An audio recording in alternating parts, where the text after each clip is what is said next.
Yo, yo, yo, yo, yo. We live, baby. Graph Champs, here we go. Here we go, Graph Champs. This is season 3, episode 8. You know what I'm saying? I'm your host, the vertical, murtical, squirtical SR, you know what I mean? Let me put on the theme music real quick. Start the intro. Let's go, baby. Diablo, SR the General. Shit alive. That's the beat God. Grab, chant, yeah, grab, chant, grab, chant. Shit alive. Grab, chant. Shout out the Grab Champs. Let me share this live Shout real out the quick. Grab Champs. You know what I'm saying?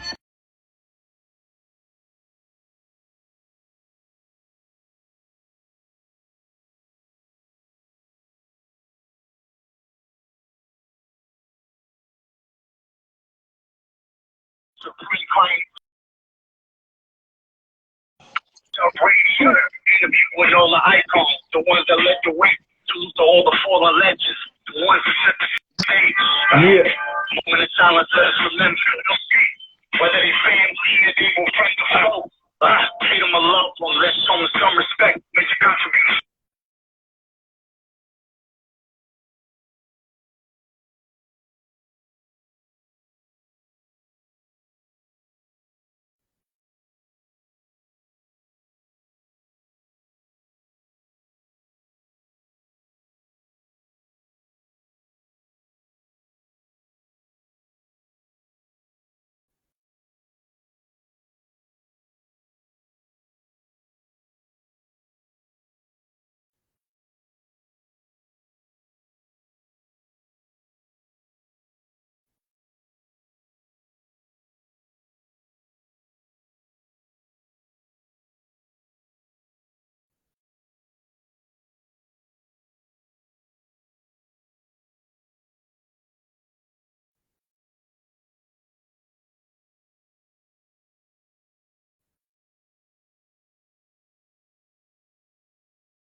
Hello?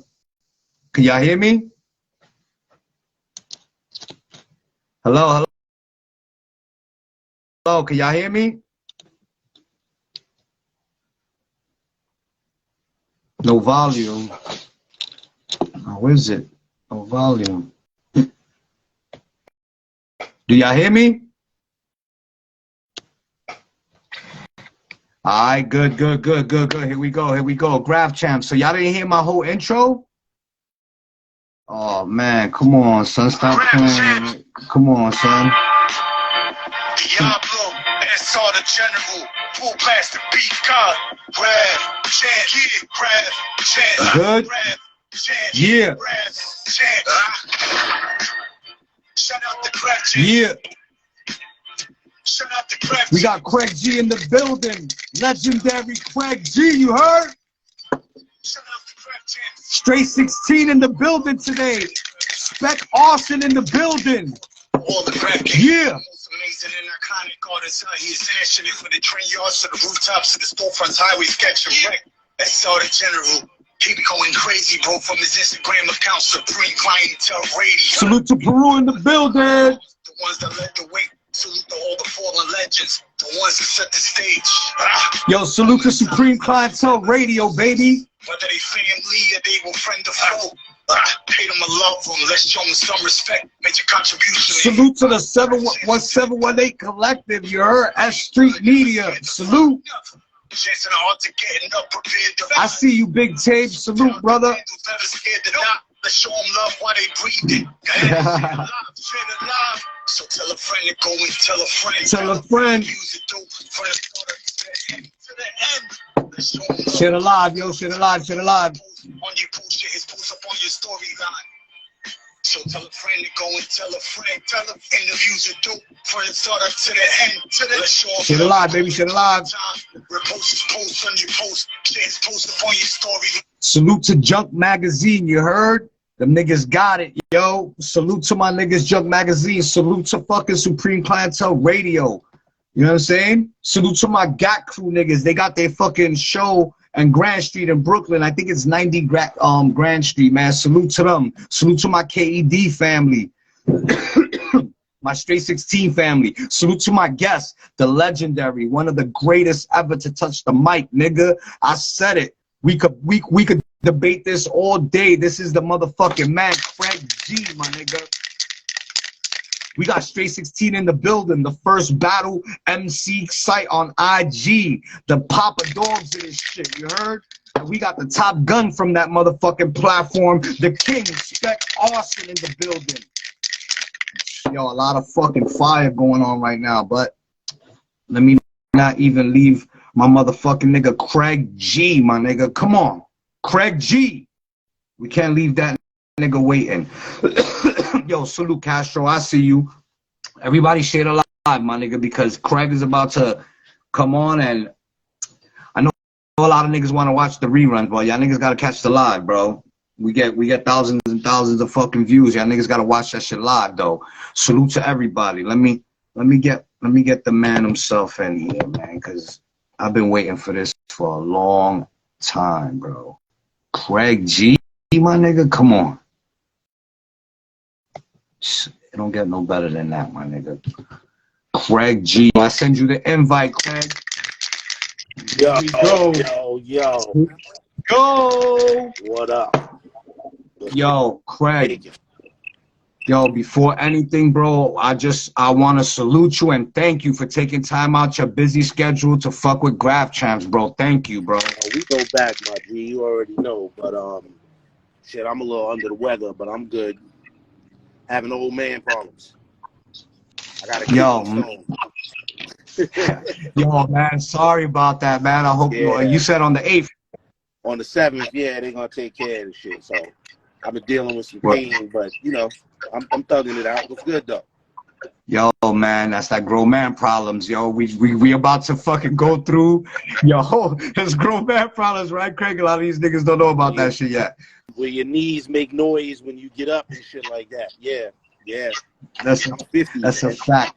I'm 50 years old, so you know. 50 years deep. Thank the Most High, I'm still here, man. You know. Thank the Most High, bro. So, yo, in Graph Champs fashion, we start from the beginning, and we're just gonna start right from the beginning, bro. How did you even get into rap? Well, I mean, you know, I'm from Queensbridge, and you know, they had the park jams in the bridge, and my older brothers was in a rap group, and you know, I used to mimic them. I was probably like 6, 7 years old, and they did a house party for my sister, and one of them got on the mic. Not even my brother, one of the dudes in the crew they was in got on the mic, and like the whole house was going crazy, and I was like, yo, that looks like something I'd like to do. And, you know, that's how I started. I was like a kid. I was like a super young kid. You know what I mean? So how was it growing up in Queensbridge, especially at that time with so much fucking talent and so much mega power coming out of Queensbridge? Well, you know, I'm from the early batch. So the talent we saw was the dudes that didn't even make records. You know what I'm saying? They were just the neighborhood legends. You know what I'm saying? The Sunshine Boys and like these old school groups, man, and they were just killing it in the hood. And like the recenter in Queensbridge was like Latin Quarter stuff. So if you got the rap there, or you got the rap when like dudes was DJing in the park, then you was the man. You know what I'm saying? And it's funny because I started getting a little name even that young, like 10, 11 years old, and they would let me get the mic early. But that wasn't like the prime time slot. You know what I'm saying? Like, I was the dude that was testing the mic, basically. You know what I'm saying? So, but yeah, man, it's been in my blood forever, man. Like, you know, Marley lived in my building, and you'd hear from my window, I used to hear him DJ. And you know, I'm from the era where like all the dopest hip hop radio shows came on at the oddest hours, like Tuesday at 1 in the morning. And I'm supposed to be getting up for school, and I'm on the house phone whispering into the phone, requesting records, talking about, yo, Marley Marl live in my building. Can I hear Fresh by the Fresh 3 MCs? And, you know, it's just always been in me, man. It's always been in me. It's always been there. So so eventually you ran into Marley, and what he saw something in you. Well, how did that mixture happen? You know, living in the projects, everybody know what's up. They actually came to Marley about me. And then when the idea of making my first record when I was 12, which was Shout Rap, came up, he just came downstairs and knocked on my door and was like, yo, they got this idea for a song. Let's go to the studio. And the crazy thing is I didn't know how to make a song. I went to the studio and I rhymed like 5 minutes straight. And MC Shan had to help me take the rhyme and break it down in the verses. Like, he kind of taught the song structure. I didn't know what the hell I was doing. And, you know, I think I got $150 for that record. I bought me a pair of Bally's or something. But, you know, this was 85. And I was a kid. I just wanted to hear myself on the radio. And it's crazy because the song was called Shout Rap, which was Shout by Tears for Fears. And that song, even though it was a pop song, was huge in the black neighborhoods and the black stations. So they played it all the time. And then somebody at one of the stations just did this whole mix with both of them. And it was on the radio all day, every day. I'm in the 7th grade, like, wow, I'm on the radio this much. But I couldn't really do shows because my mom's wasn't having it. She wasn't really, you know. So, but you was rapping, and she knew you had like people like knew you had talent and shit. She heard it on the radio, but that doesn't matter. At 12 years old, you're not going to a club on a Wednesday night at 12 in the morning. That's a fact. That's not happening. And my mom's was she was the director of a nursery school, so I wasn't missing school for no, as they called it, bebop music. You know what I'm saying? So that wasn't happening. That's why, like, you know, I was down with the Juice Crew technically before G-Rap, Kane, Biz, all of them. If you listen to the bridge and you hear Shan say, "He is the man who is known as Craig," the newest, that was about me. But the reason I wasn't around and at a lot of the shows and the flicks and all of that, I was home. I was a kid. Too young. Wow. I was a kid. I was not, there was no hanging out like that. You know what I'm saying? I had to be in school. Shout out to 125. They kicked me out of So what age was you when you did the symphony? What was you, 15? I was 15, yeah. I was 15. I was actually 14 when I recorded it. Yeah, you know. 14 years old on one of the most iconic records to date, bro. Like, everybody knows all the verses to that. You know, that's the crazy thing about it, too. Like, you know, when you see the debates, like who had the best verse and Kane and G-Rap and all of that, I felt like as a kid, I held my own. But I was a kid, you know what I'm saying? Again, it wasn't really about no competition like that. So, you know what I'm saying? Yo, but let me get an autograph for you and my grandma. Yo, son, come on, son. That verse right there, everybody knows that. Your so-called spot will be taken. I'm taking over like a greedy. Yo, that was bars for a young nigga, especially back then in that the way rap was back then. Shout out awful, because I read a lot. I read a lot of comics and shit. So that was kind of dope. It got my vocabulary up. You know what I'm saying? Like, you would read like Secret Wars and they say some shit and I'd go to the dictionary and look it up. You know what I'm saying? Like, I was always like ahead in reading and in English, even in the citywide test, because I like to read. So, you know, I actually sounded older than I did. So what about being around like Kane and G-Rap and all of them? Was that like, how was that on you? Well, like I said, I mean, to be honest with you, I was around them only occasionally early on because I wasn't old enough. You know, Kane would sometimes Kane would sometimes bring me out on shows on the weekends, but sometimes like my brother had to go with me, or my cousin had to go with me. Somebody older had to come with me. You know what I'm saying? Shout out to Amon Thug. He lived on my block. You know what I'm saying? He knew. I was like on the radio and all of that, but most of the time I was on the block playing basketball. I couldn't go to them shows like that. Only time I was really with them a lot was in the studio. You know what I'm saying? Until like around 16, 17, it wasn't like I was out with them all the time. Like I with Biz was always in the bridge. Rest in peace to Biz. He was always in the bridge during that time. So he was like one of the dudes that was out there. So. Yo, Biz Markie, man, rest in peace, bro. I had his records when I was young, yo. You couldn't fuck with Biz Markie to me, so that nigga was the man. Yeah.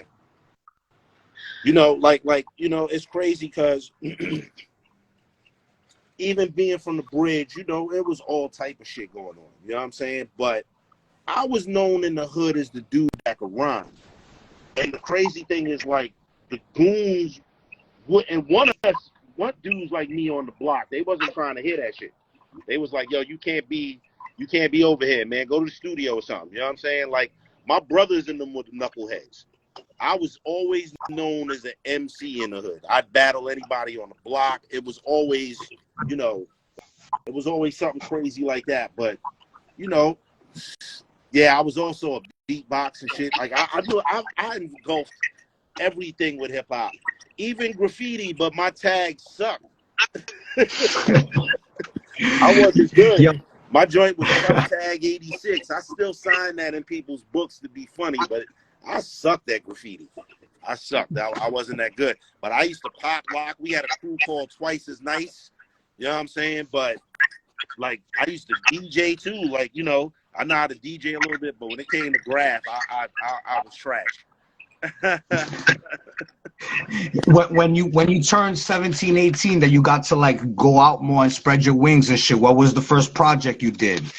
When I was 17, we did the Kingpin album, which I hated. You know what I'm saying? Like, it was kind of crazy because it was like Christmas, and I'm like 16, and Marley comes to my crib, and he's like, yo, I got $40,000 for you. I'm like, huh? He's like, yo, we gonna sign to Atlantic. And I was too young to sign. I had to go to court and sign up for college just to get half of my advance at 17. But when we did Now That's More Like, when we did the Kingpin, you know, I got signed to Atlantic because I made a hip house record. I'm gonna keep it 100 with you. I made a hip house record, and this is back when you went to the club. They didn't just play hip hop; they played a combination of everything. House was dope. Like, the early house was dope. So I did a joint called Turn This House Into a Home. And the A&R at Atlantic was also a big house DJ, Merlin Barr.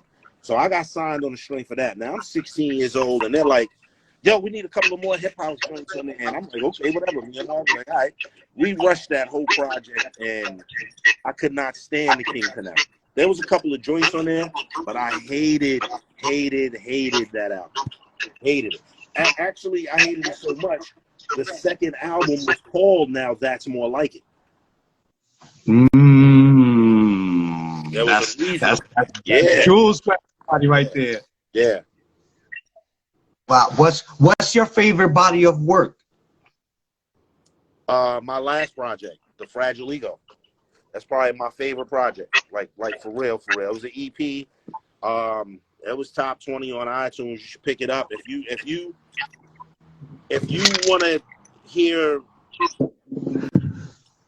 who I am as a person, who I've always been a little weird.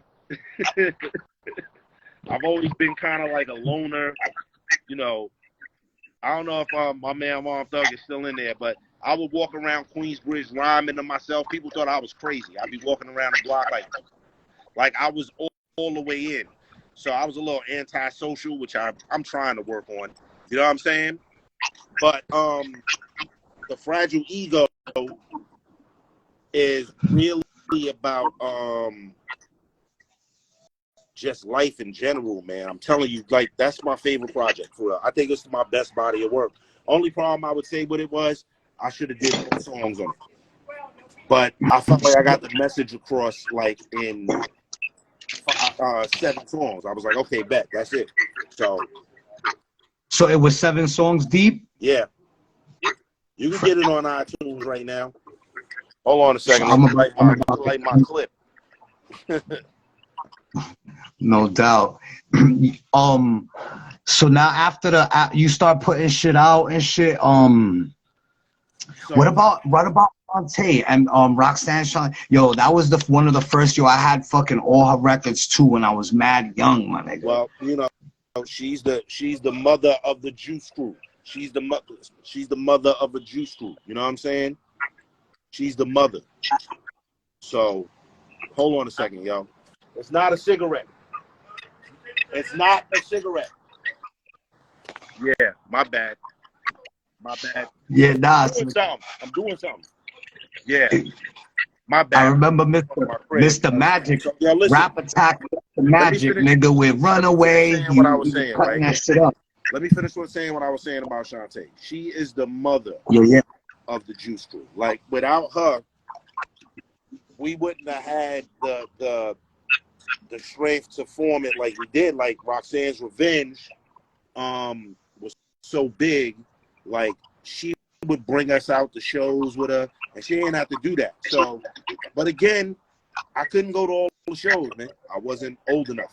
You know what I mean? I wasn't old enough. Yo, that whole Roxanne's a Man, Roxanne's Revenge, Roxanne back and forth shit, that shit was fire, my nigga. I had all the records, nigga. I was like fucking, like literally like 9 or 10 years old or some shit. That's a moment of history in the culture, yo. And a lot of people don't know that besides that, Shantae was an ill battle rapper. Like, she was in the New Music Seminar battles back then. So, you know, she was ill not just with answer records. She was an ill freestyle MC too. So KRS sounded like a whack radio station. Come on, son. So yeah. Yo, so I seen you in the verses, right? You did the symphony with Kane, sir. How was that? How did that feel? That was dope. I mean, G-Rap couldn't make it for reasons, you know, he had his reasons he couldn't make it, but that was like the 3rd time I actually got to rock at Barclays Center. So anytime you get to rock at a packed arena, you know, somebody from my background, it meant a lot. So, you know what I mean? What about KRS-One? Do you know him? Is he cool? You cool with him? Chris has always been cool. It was never personal. You know, Chris would tell you they wanted to get down with the Juice Crew, and the whole reason it went down with that is because Magic dissed him. Rest in peace to Mr. Magic. But that's how Magic was. Magic ain't like you know immediately. He'll tell you. You know what I mean? So they went up there to do something, and Magic kind of dissed him, and it, you know, instead of moping about it and acting like it was the end of the world, these dudes went and created their own movement. You got to respect that. But like, Chris has always been cool. I mean, if you see the verses, you got to remember what he said as we were leaving the stage. So what did he say? What did he say? Like, what did he say? Don't sleep on Craig G. He needs 45 minutes by himself, for real. That's right. Yes. Yeah. Yeah. So, niggas already know about you, Craig. Said I seen you rock many parties, jump off the stage and just start freestyling and killing everything, my nigga. What about Super Nat? When you battled Super cool. Super Nat cool. Like, you know, that was another moment in time, but it wasn't nothing personal. I still speak to him. I think he's in Dubai right now, actually. I think he's doing a party out there or something. But like, it was nothing personal. It was just a situation where, you know, he called me out and I was there. So, you know. Was that shit like, oh shit, because you know Super Nat is Super Nat, you know what I'm saying, when it comes to the freestyle? I ain't fear. I don't and didn't fear anybody. You know what I'm saying? And the way I move, you know, I don't really do interviews. I don't really got much to say. So it's hard for you. You might have heard some shit about me. That don't necessarily mean it's true, but I usually know more about a motherfucker than they know about me. Nah, son. Yeah. What about going, like, did you ever like go, I know you must have went on tour and fucking, you know, with all these niggas, you know, performing all the Juice Crew shit? We did that and we did that for the first time like a few years ago. We haven't A word? we didn't really do it before that, but yeah, we did it for the first time a few years ago. And then some of us went to Europe. Not all of us came, but you know, we're all spread out too. You gotta understand. Everybody live in a different state. Like I'm still in New York, Ace is still in the area, but and Shantae, I think, but everybody else, and Marley, but everybody else live in other parts of the world now. So it's kind of hard to get shit together like that. But you know, and then also when you add in 8, 9 motherfuckers, it makes it a little weird. You know what I'm saying? Like, it's a lot of logistics involved. So I feel you. Yo, salute to Master Ace. I interviewed him on Graph Champs also, bro. That nigga's, you know what I'm saying, the goods, bro. Ace was nice with the graffiti. He was kind of nice. But like me and Ace used to hang out mad, real tough. Like, I'm the reason he's on the symphony. He was my ride to the studio when we was recording it that day. He says it in many interviews too. Because me and him used to hang out. Like, I used to stay at his crib, you know. We was chasing girls and all type of shit back then when I was like 17, 18. And, you know, we hung out a lot. So Ace is my man. We got a lot of joints together too. He was on the Fragile Ego too. So yeah, what's the name of the last song, bro? What's the name of it? The name of the last song on that. On the Fragile Ego? On that. Oh, yeah. It's called I Apologize. No, it's called My Bad, actually. My Bad. It's called My Bad. Yeah. Is that the one featuring Ace? No, Ace joint is the title cut for Fragile Ego. Yeah. I heard that shit. Yeah. I heard that shit. Salute to that shit. Yo, everybody go cop that shit. Hell yeah. You said it's on all Spotify and all that shit, right? Everywhere, but fuck it. Buy it from iTunes, man. Stop streaming my shit. Yo, I gotta ask the hard questions now, Craig, bro. Who's the nicest nigga in the Juice Crew? G-Rap. Woo! But I mean, listen, you gotta understand something, man. It's all relative. You know what I'm saying? Me, I like bars. I like, you know, intricate rhyme schemes. And Kane has that, but Kane could have the edge because Kane knew how to do the mainstream stuff too. I mean, but I just like a certain type of shit. That's my stubbornness, so I pick G-Rap. G-Rap is that street gutter shit, my nigga. Yeah. G-Rap is that nigga, son. All right, so what about this? Who's your top 5 or your top 10 favorite MCs of all time? From Craig G's top list, 5. Man. I hate lists, man. But I'm gonna do it. I'm gonna give you 10. I'm not gonna explain them. I'm just gonna lay out for you because it's really just my personal preference, and it's not even in no particular order. But you know, I like Kumo D, Kane, Rakim, Chris, G-Rap. Run was like the greatest dude on earth to me. Pasta News from De La Soul. I used to get into arguments over that. Like one of my favorite MCs. How many is that? 1, 2, 3, 4, 5, 6, 7. 7. So who else? Pharaoh Monch. Ooh. You know, that first Organized Confusion album was nuts. Black Thought. He's in a lot of people's list.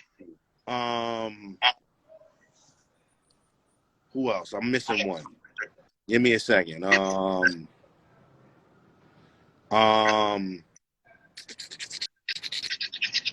Let's think here. I would say I want to put a West Coast dude in there.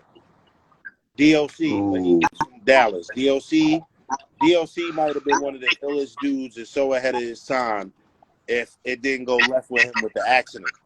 You know what I'm saying? He might have been like Biggie status type shit. You know what I'm saying? So, but you see, I what named about? MCs. See, I could have been Biggie, Pac, and all, but I'm an MC, so it's different. You know what I'm saying? So you're saying that Biggie is not an MC? You're saying he's just a rapper? No, I'm saying that those dudes get named all the time, but they're dudes that were probably nicer than Big. Don't get me wrong, Big was nice. That never get mentioned. So, Yep. What about Slick Rick? You like Slick Rick? Slick Rick is one of the greatest artists and storytellers and all of that. I never really heard him like with the bars like that. But again, that's just my preference. So, you know what I mean?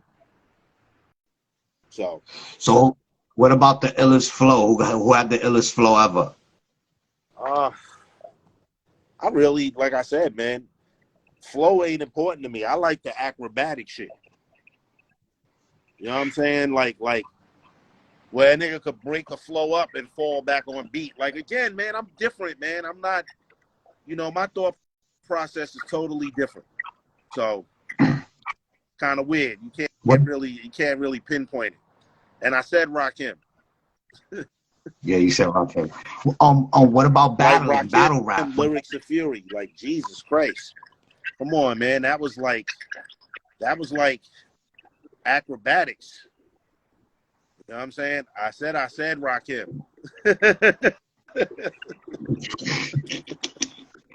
What Yo, you say, man? That I forgot what I just said, but I got the next question for you. What about fucking? Did you ever come across like Nas or any of them, like the older dudes? Nas, you know, like Nas lived across the street from me. He hung out with my boy, so you know what I'm saying. It wasn't really like in Queensbridge, everybody hung on their own block, so we were cool with each other, but we didn't hang out together. You know what I'm saying? So in that Nas and Mobb Deep era, when all of that stuff was going on and everything, y'all was still all in the bridge. I was just moving out the bridge. You know what I'm saying? I was kind of moving out the bridge, so it wasn't really like I was out there during that time. I helped my mom's buy a house, and I was out in Queens Village, and I was on the road a lot. Like, that's when I first started going overseas, and I was out there a lot, so I was hardly ever around. So, and then, you know, they was like a year or two younger than me too. But again, I hung out with, like, in Queensbridge for a minute. Everybody hung on the same block. Whoever was from 12th Street hung out with dudes on 12th Street. Whoever was from Vernon hung out with dudes on Vernon. So that's how it was. And yeah, like, so in the early 90s. So before everybody met on the hill. That's where everybody hung out together, on the hill. Unless it was like a basketball game on 10th Street everybody went to. Or it was either the hill or the park was the congregating spot. You know what I mean?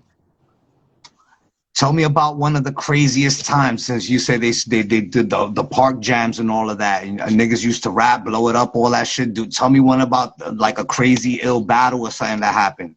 Again, during those times, I was out there early, and when it got dark, it was done. I had to go home. Oh, shit. Yeah, I couldn't be out late. I was a kid, man. That's what a lot of people don't understand. You know what I'm saying? I named one of my albums Ramblings of an Angry Old Man as a joke, which was because people thought I was older than I actually am. You know what I'm saying? Like, you know, my moms, they were strict. You know what I'm saying? I didn't get to hang out late like that. You know what I'm saying? Unless, like, I was supervised. So, yeah. What is your favorite accolade that you think, you know, that you accomplished with hip hop? Your favorite accolade? The fact that some people still rock with me after all this time, but I don't really care about accolades. I do it because I love it. You know what I'm saying? I love to do it. This is what I did. This is what probably kept me out of a lot of shit. You know what I'm saying? It probably kept, because I know for a fact I would have been in the middle of it because all my friends were. And music kept me out of a lot of shit. So, you know, I don't really care about the accolades, like, publicly. You know what I'm saying? I just like, longevity is the best accolade. Fire. That's a gem right there. Whether it's good longevity or bad longevity. I mean, I'm kind of a jerk, so I like the bad longevity. We be like, damn, he's still here? Yeah, I'm still here. Yeah. Yeah, I went and made myself a plate and sat down. But what about battle rap? You like the smack and all that shit. You like watching that shit? Did you ever watch that or pay attention to that? I mean, not really. Not really.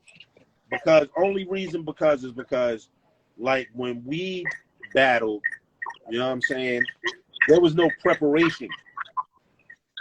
On site. There was no preparation. So for me, from the aspect of battling I come from, like, it would have been a handicap if I knew I was battling a dude 3 weeks before or a month before. That's like shooting fish in a barrel for me. So, I'm not saying that these dudes ain't nice, and I'm not saying that the scene ain't dope. It's just that really wasn't for me. There's one dude that be freestyling a lot. DNA is dope. He be adding elements to the freestyle, and you can tell. So yeah.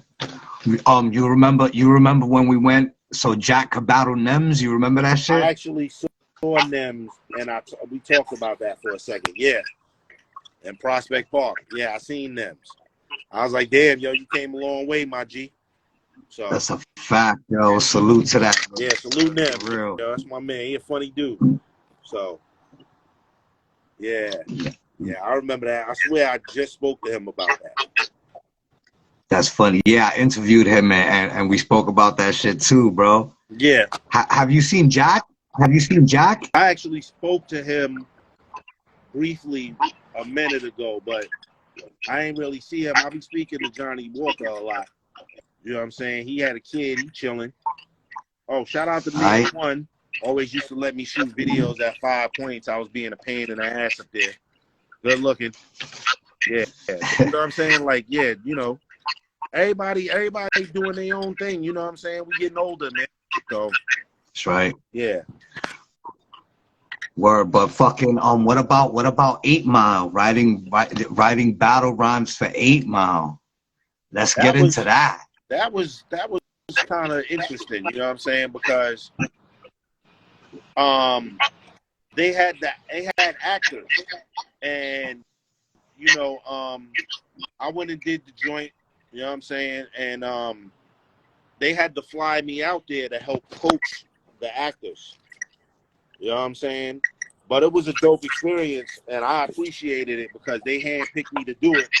And, you know, it definitely was a stock rising situation. You know what I'm saying? I appreciate the hell out of that. Like, you know what I'm saying? So. That's a fact. And at that time, Eminem was probably the biggest fucking star in the world. Yeah. So, you know. That shows the respect. I didn't really hang out with him that much on the set. He was working on music, so he would come do his scenes and then go to the studio, and we'd be still shooting. So we were shooting around him a lot too. So that's fire, bro. What's your favorite? What's your favorite fucking do you have a favorite verse that you ever spit or a favorite song? Nah, because I can always do one better. Ooh. That's the attitude I got. Craig, talk your shit. Nah, it ain't that. If you don't challenge yourself, then how good you gonna get? You know what I'm saying? So that's a fact. What about rap today? Do you listen to the rappers now? I listen to the ones that, you know, still have the traditional sound. And a lot of them dudes ain't like new dudes. They worked. You know what I'm saying? They put in the time, like Rock Marciano. These dudes been around for a minute. You know what I'm saying? So, you know, the whole Griselda movement, you know, it's dudes that's dope. Like I used to just complain about, you know, all the shit I didn't like, and then I realized that there's a lot of dope underground shit, and instead of giving the shit I don't like light, I might as well big up the shit that I still like. You know what I mean? So what are you listening to these days? I just said, Like, do like you have Rock anything? Marcy, Griselda. So what you listening to? Who else? Believe it or not, though, I like J. Cole and Kendrick. You know what I'm saying? Because these dudes could be trying to sound like everybody else, and they're purposely doing their own thing, which is good. You know what I'm saying? But yo, to be honest with you, I don't really listen to a lot of hip hop like that anymore because, like, it doesn't help me creatively when I'm writing my own shit. You know what I'm saying?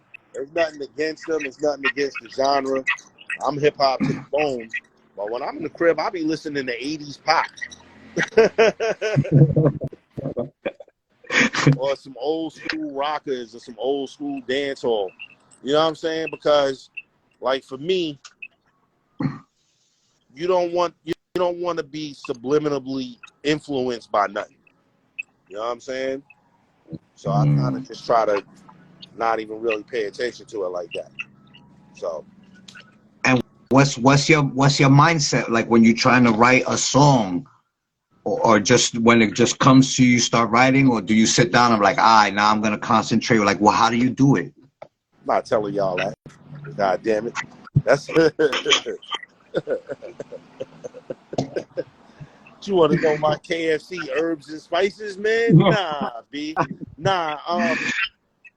I just let the inspiration take me from wherever, and I let the beat inspire me. You know what I'm saying? So, I mean, that's the only way you could do it. So. Yeah, that's dope. On, I remember when we used to be in the studio. It's a little dark. Hold on, let me go in somewhere where it's some more light. Hold on. Yeah, you know what I'm saying? I don't really be see, I'm going in the crib now. It's nice out. I was on the porch chilling, on the steps chilling. But yeah, nah. I don't like to be influenced by other stuff. So Do you feel like that ever happened to you before? No, because I definitely avoid it. You know what I'm saying? Yeah. All right, here we go. Boom. All right. So then it goes by how you feel, just like you said in your last project, it only had 7 songs. It just goes about how you feel is how the project is gonna go. That's the most honest it could be. Right? I mean, it should. And when you start, do you already have like beats like that you just play and you start writing to, or you start writing like without the beat and then you know what I'm saying? I like a lot of one producer projects. I started going back to that because you kind of get an outline of what you're going to do because you get all the beats from one person. So, you know what I mean? So it sets like a certain tone for a whole entire album. Yeah. So dudes be like, yo, let me send you beats, and I'm like, yo, I'm already did the project because it's one producer. I don't really kind of, mix it up. Yeah, that I never looked at it like that. I guess, in the 90s we're coming up and shit, and it was all the big names. So it's like, as many different producers as you could get on your shit, Not when it came to like Pete Rock and CL Smooth or Gangstar or even Main Source. It was one cohesive thing. You know what I'm saying? So that's the school I'm kind of from, just from working with Marley. So. If the Juice Crew was gonna do a versus, who you think would be a good match versus the Juice Crew? I don't even know, because during our era, it really wasn't no crew. Like the Hit Squad was after us. Squad, Wu-Tang, that was after us. So in the late 80s, early 90s, we were like the only crew. I would say Uptown, but I mean, it was really basically Heavy D with Uptown. So do you think Run DMC was the best group ever? why wouldn't they be? Why wouldn't they be? They kick down the door for everything. Right? I mean, would there be arena tours if it wasn't for them? Would there be sneaker sponsorships if it wasn't for them? Would it be covers of Rolling Stone and all that if it wasn't for them? So why wouldn't they be the Mount Rushmore by themselves? So did you ever those are all facts I stated. Did you ever rap with Run? Did I rock with them? I rocked on the same show with them, and that was recent too. That was a few years ago when we did the symphony in North Carolina and Run DMC headline. But did I rhymed with DMC before, but not with Run. I'm always a little starstruck around Run. Yeah, that's fine. What about LL? Did you like LL too? That nigga was the man. He was like the first Jay-Z nigga. LL, another trailblazer as far as solo MCs go. You know what I'm saying? Without him, the same accolades Run DMC he had as a solo artist. So, you know. And what was dope about Run DMC and even LL for that matter was, you know, a lot of dudes are like, yo, you know, they making fun of the clothes, but look how they used to dress back then. But, you know, there's a science behind that. One, when Flash and them was dressing like that, that was the only way they could get in the clubs downtown. You know what I'm saying? They wasn't rocking with hip hop. Again, I was a kid. I was a baby actually during the time, but I know about the stories firsthand. They couldn't go to those clubs. So they had to dress like rock and roll dudes. Run DMC and LL were the first dudes that I saw on Soul Train, Hot Tracks that looked like my cousins or my brothers because the way they dress. So, you know, if you ever look at the Live Aid with Run DMC, they had bands and everybody was rock. And them dudes came out with just Jay and killed it. PZ had to still get paid. So. Yo, that nigga, the man, son. I remember all of that shit when I was little. Even I wanted, you know, a leather bomber. I couldn't afford a leather bomber. You know, we was broke. We was on welfare. So I stole one from the after school center. Niggas left their coats and shit. I ran out. I wanted to be like Run DMC, my nigga. I actually bought a leather suit when I made my second single when I was like 14. That's what I bought with that advance. That's at such a young age.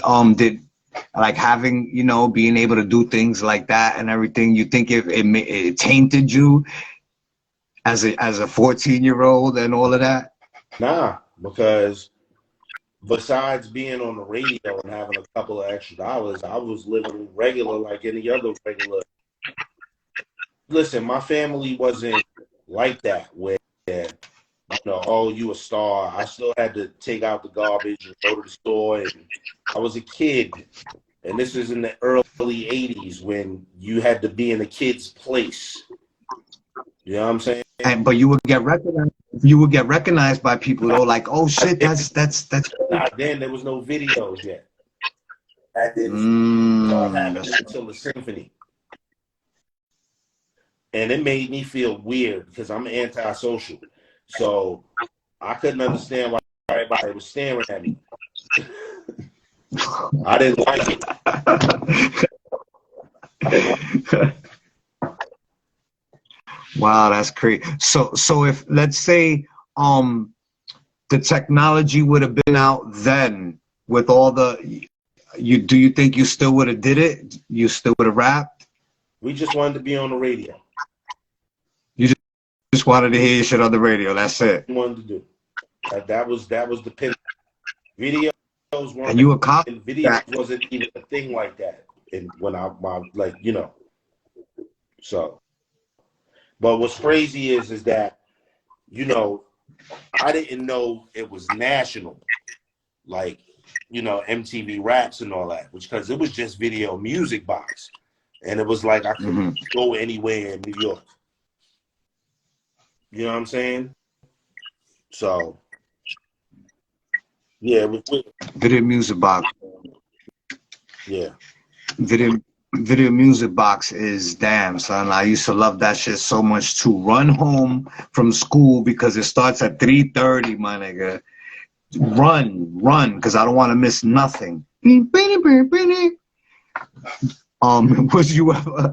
you ever on Video Music Box like live with Ralph McDaniels? Yeah, I'm in the documentary. Yeah, they got a little scene of me in there. I'm in the documentary, but yeah, they did the live from the Apollo joint from there when we did the Juice Crew show there. They were showing that on there. So yeah, I was on there. I got shit. But you know, like for me, man, I'm not the big interview dude and the big, you know, front street dude. I never was. I was always like in the background chilling. You know what I'm saying? That's why I always look unapproachable. I'm actually a nice guy if I get comfortable enough around you. That's funny. So what? I gotta ask you another tough question, Craig. What's the best era of music? The 80s, the 90s? What's the best? What's the best? Who knows? What's your preference? What's your favorite 5-year span of music? I would say 88 to like 98. Yeah. Yeah.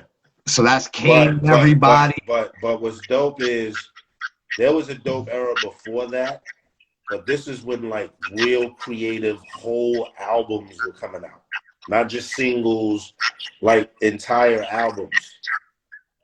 You know what I'm saying? Like you couldn't wait for the joint to drop and get in the car and open up the J card and start reading the credits, and you couldn't wait for that. You know what I'm saying? So yeah, that's one thing that these kids is missing. Go crazy in this era, the physical copy where you could bust it open and see who, you know what I'm saying, see everything. It might come with the lyrics, you know, see the pictures. Yo, like a holiday. You know what I'm saying? It was like a holiday. Like yo, that dude Gangstar coming out. Pre-roll a few blunts, take a ride, listen to the whole joint. You know what I'm saying? That's what we used to do. Take it, everybody roll their L's, and we used to analyze the album from beginning to end, every single track. Yeah. Yo, that era was, oh my God, son, it ain't like that no more. I'm stuck in the 90s and shit. I just listen to 80s and 90s shit. It's some dope new underground stuff out, but you know, now you gotta look for it. So do you have what's your favorite album that to listen to, period, like of an artist? Too many. Because it depends. You gotta remember the era I'm from, they had hip hop depending on the mood. You know what I'm saying? So you might be on the train and it might aggravate you. You might want to listen to some NWA. You might want to listen to some Tribe just because you're in a mellow vibe or something. So I can't really answer that question definitively. You know what I mean? So, but give me a couple. What are your like that you love listening to? Albums, a couple. Come on, just anyone. It's so many, man. It's so many. Like. Wait, the last time I was on the train, I was listening to DOC. No one could do it better. Time before that, it might have been Cuban Links. It might have been Illmatic. It might have been, you know, it varies. So I can't give you an answer. That's not fair for me. That's not fair to them because there's a lot of classes. So, yeah, Damn, EPMD. son. You know what I'm saying? And then some of these people got multiple albums. You know what I'm saying? I was listening to Muddy Waters the other day. So, Ooh, Red yeah. Man. That's fire. That's underrated. Muddy Waters. Actually, Red should be, if not in my top 10, at least in the top 15. Because Red was crazy. Red was like Red Fox. You know what I'm saying? It was like comedy with bars and beats. You know what I'm saying? So, yeah. Bars, my nigga. Red Man was always Muddy Waters. I definitely still got the CD from back in the day, all dusty somewhere over there. Yeah. And shit. Do you still got like old school music collection, like records or anything like that? Ever. I'm the worst collector ever. That's probably some shit at the crib in Queens in the basement, but that shit might have been too close to the hot water heater. Who knows? I don't know. Damn, son. What about performing? Do you have anything coming up? Like June 17th, Atlantic City, Boardwalk Hall. We doing the 50th anniversary hip hop mixtape. It's 50 artists. Jazzy Jeff is DJing for everybody. Dougie Fresh is hosting it. I think the tickets is moving fast. So I just posted the flyer on my page today. So yeah, it's gonna be crazy. Nice, nice, bro. In the new era and the latest, like the newest niggas, like Lil Wayne and fucking Drake and all of them niggas, do you listen to anything like that? I mean, you know what? To be honest with you, Lil Wayne is a dope MC. I don't like all his music. He's a dope MC. I ain't even gonna front. Like he's dope. I don't listen to too much Drake. But don't have me throwing people under the bus, man. I like, you know, look, I listen to a lot of, like I said, underground shit, B. That's just my preference. But I ain't going down anybody else. So now, you know, what made me like Lil Wayne was when he first got down with Cash Money and all that. And then you heard him do Go DJ, and you can hear his skills kind of getting better. I like to hear improvement in artists. You know what I'm saying? So yeah, I ain't gonna shit on Wayne. He definitely improved. Yeah.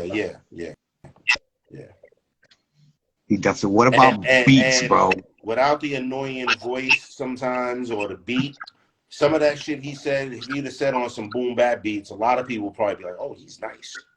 So, because I do listen to the lyrics. So, yeah, that's to me that's the most important thing. We just had a battle on Straight 16. This the battle platform against another platform. So now it's Straight 16 niggas doing direct bars at their opponent, and these dudes are just doing regular verses because they're like they flow like on the Eminem. And they're judging the battle on flow because most of the time when they're going fast, they're not really saying bars. And we're over here like doing direct bars at them. And it's crazy. We don't even know how to judge it because one is judging for bars and they're judging for flow. What do you think is the most important thing when it comes to raps? Is it you have to be saying something, right? I mean, that's my preference, but whatever makes you comfortable. You know what I'm saying? It's always supposed to be free. You know what I'm saying? Now, what? See, that's the thing that, I don't like about the internet arguments. You're arguing over your own preference. You know what I mean? People are arguing over what they like personally. It doesn't make any sense. You know what I mean? So, for me, it's lyrics, but there's a lot of dudes that got dope flow that don't be saying much that are dope that I can tolerate listening to. You know what I mean? So, but would you put them on purposely? Like, oh, I want to listen to this. if I like the song enough, yeah. I like the song enough. Yeah. I want you to tell me one man. You got to tell me. DJ Quick Tonight. Great song. You know what I mean? Great song. Was it like an ill rhyme? Yeah, but like Homeboy said in the comments, yeah, the delivery be fire sometimes. They be in the pocket with the song. You're like, all right, it's all right, it's all right. You know, got to loosen up a little bit, man. Not everything has to be, you know, a lyrical miracle. I do want to be entertaining too. So that's a fact. So I guess what you like? Getting older, man, and you know. You rather freestyle when you rocking the, you know what I'm saying, the mic, or you rather go off of some do songs. Freestyle to me is kind of pigeonholing. I could spend a whole day writing a joint where I'm talking about some real shit, and then you get on stage and they're like, rhyme about shoestrings, and you like, don't you want to hear this song I poured my soul into? Yeah. You know what I mean? Yeah, I feel you. I feel you. Yeah, you just wrote some shit and these niggas want you to freestyle. I feel you. It's annoying. Oh shit. So what about any new projects? Any new projects? Probably in the fall, man. In the fall. So, you know, I take my time, man. I don't rush. So, I work in healthcare now. It's not urgent for me. That's a bar right there. Yeah. So, but that's what it is. You already know, huh? Do you already know like the theme of your album, like or anything? Nah. It comes to me, man. You gotta live life. Let the real life experiences shape songs. That's how I do it, at least. That's how they used to do it when the era was great. All right, bro. Yo, son, before we off this, is there anything else you want to say to the fans before we get off this? I mean, thank you for still being here with me, man. You know, thank you. Thank you. I appreciate it. I really put my life into hip hop. You know what I'm saying? Freestyle is always important. I'm answering the question in the comments. It's the only one I'm gonna do. Because I think a fight comes on in a minute. I want to go watch this fight, man. But freestyle is always important because it sharpens your skills. You know what I'm saying? So shout out to my man Chuck. Other than that, like I say, yo, just thanks, man, and just keep checking, man. And for all the hip hop fans, start supporting the artists you love when they make new music, man, and you know, stop asking them about songs they did 30 years ago. A lot of them are still making dope music, and you should support them and check them out. You know what I'm saying? That's a fact, bro. Yes, sir. You know what it is, man. Shout out to Graph Champs. You know what I'm saying? You already know, man. We in the building. Appreciate you, Craig. You know you're a fucking GOAT. You're a legend in our eyes. We fucking salute you, my nigga. Thank you for coming to Graph Champs and dropping jewels. Yo, Chuck, bring me a jar, man. Yo, salute, Craig. You gotta X yourself out, yo, Craig. I'm out, man. One love, peoples. I appreciate y'all, man. Salute, my brother. Motherfucking Craig G, you heard? Graph Champs. Graph Champs. Yeah, I see TMR's in the house. Salute, salute, salute. Thank you. I don't know what, yo, y'all niggas gotta fucking share the live. Where's everybody at, bro? Y'all can't be watching the reruns, bro. We taking it down. That was a legendary Craig G, bro. Yo, we got SPEK ARSON and Straight 16, yo. Let me see. Hold on. Motherfucking graph champs. Let me see. Boom. I'm gonna get SPEK in here real quick. Wow. Craig G, bro. Yo, we used to be in the studio back in the day. I never wanted to spit a whack verse around Craig G, my nigga. She was crazy. Yo, SPEK, where you at? Salute, Straight 16. Thank you. I don't understand. Where is everybody at? Yo, salute, Nairo. I see you. So, yo, my niggas, Fat Caps, my niggas, salute. Thank you always for being there. You heard? Where's my Straight 16 family at? Where's motherfucking SPEK ARSON at? I mean, my Straight 16 family, salute. Where's SPEK ARSON? I just sent the invite. SPEK. Where you at? I'm gonna have to get my nigga Straight 16 in here. The motherfucking Don Dada rap platform, my nigga, on IG, where the warriors dwell, the motherfucking firehouse. You heard? This is where the bars is born. This is where the yo, son. First of all, shout out to my brother SR. Now he just invited me. With interview. Hey yo, look, what the fuck, look. What that says? I don't know. Come on, man. Straight King. The Straight Straight King, man. The Straight 16, yo, introduce yourself. Yo, SPEK ARSON coming out of Bushwick, Brooklyn. You already know. Yo, shout out to my brother SPEK. I was just saying before we get to anything, yo, shout out to Craig G, a freaking legend. I remember being small, right?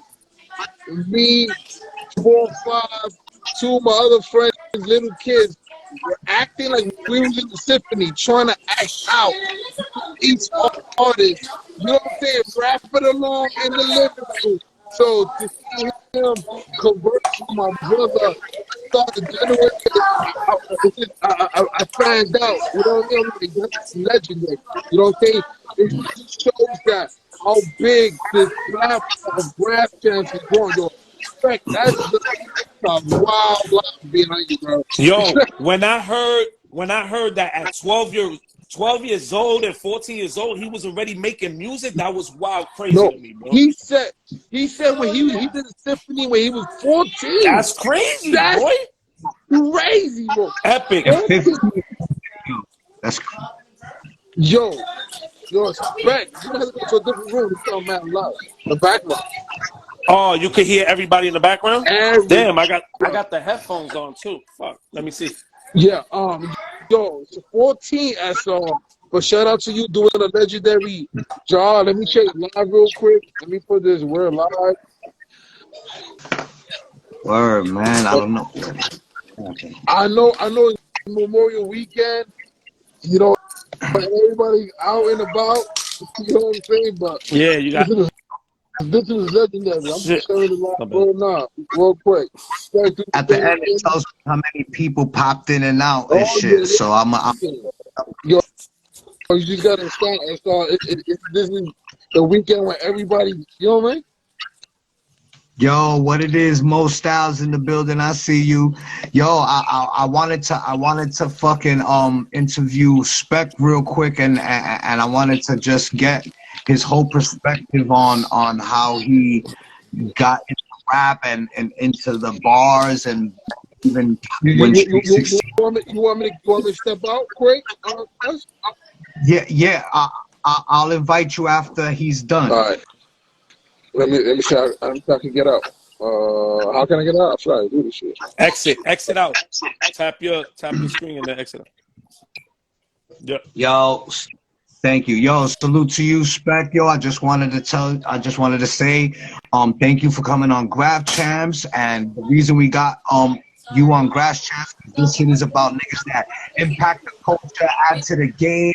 And you check off all the boxes, my nigga. You cemented your name, and I just want the people to hear your story, bro. Yo, thank you. Salute to you for having this show with me. You know what I'm saying? And shout out to everybody that came through and supporting. You already know. Let's go. All right. So in Graph Champs fashion, we start from the beginning. First off, where do you come from? Where you rep, nigga? I come from Bushwick, Brooklyn. Schaefer between Knickerbocker and Irving. You heard? There you go. I don't even gotta say no more. Yo, so from the beginning, how did you even get into rapping? So, yo, the funny thing is, everybody has their own like MCs that they look up to when they were young and how they were inspired by. Bro, if I tell you I was inspired by Cannabis, bro, a beast, bro, crazy. He was the first rapper that I started listening to, and guess what? I tried to mimic his style. Like I was going into the dictionary and trying to find out these big words because he was just beastie with it. You know what I'm saying? I was like, yo, this shit is crazy how he did this. Like the way he was putting words together, I was like, yo, I want to rap like that. So that's who inspired me first. And then it started getting into the Eminems, the Biggies, the Jadakiss, you know what I'm saying? The Pacs, you know what I'm saying? So it goes down the line after that. So when did you actually say, oh, I'm going to write a rhyme, or it started happening for you? When did that happen? So 1997 was my first rhyme that I wrote, and it was to the Nas. I look up to Nas too. He inspired me like crazy. The Nas's Light Beat. Crazy classic instrumental, crazy classic song. The Nas's Light. So I wrote to that one.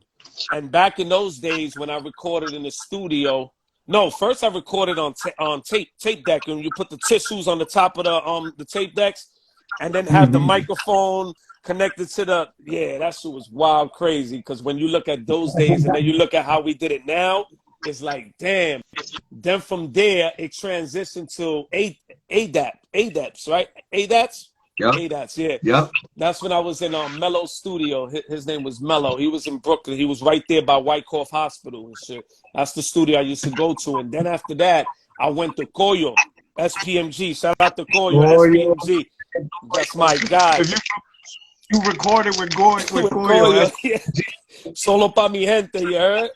With Chavito and all of them.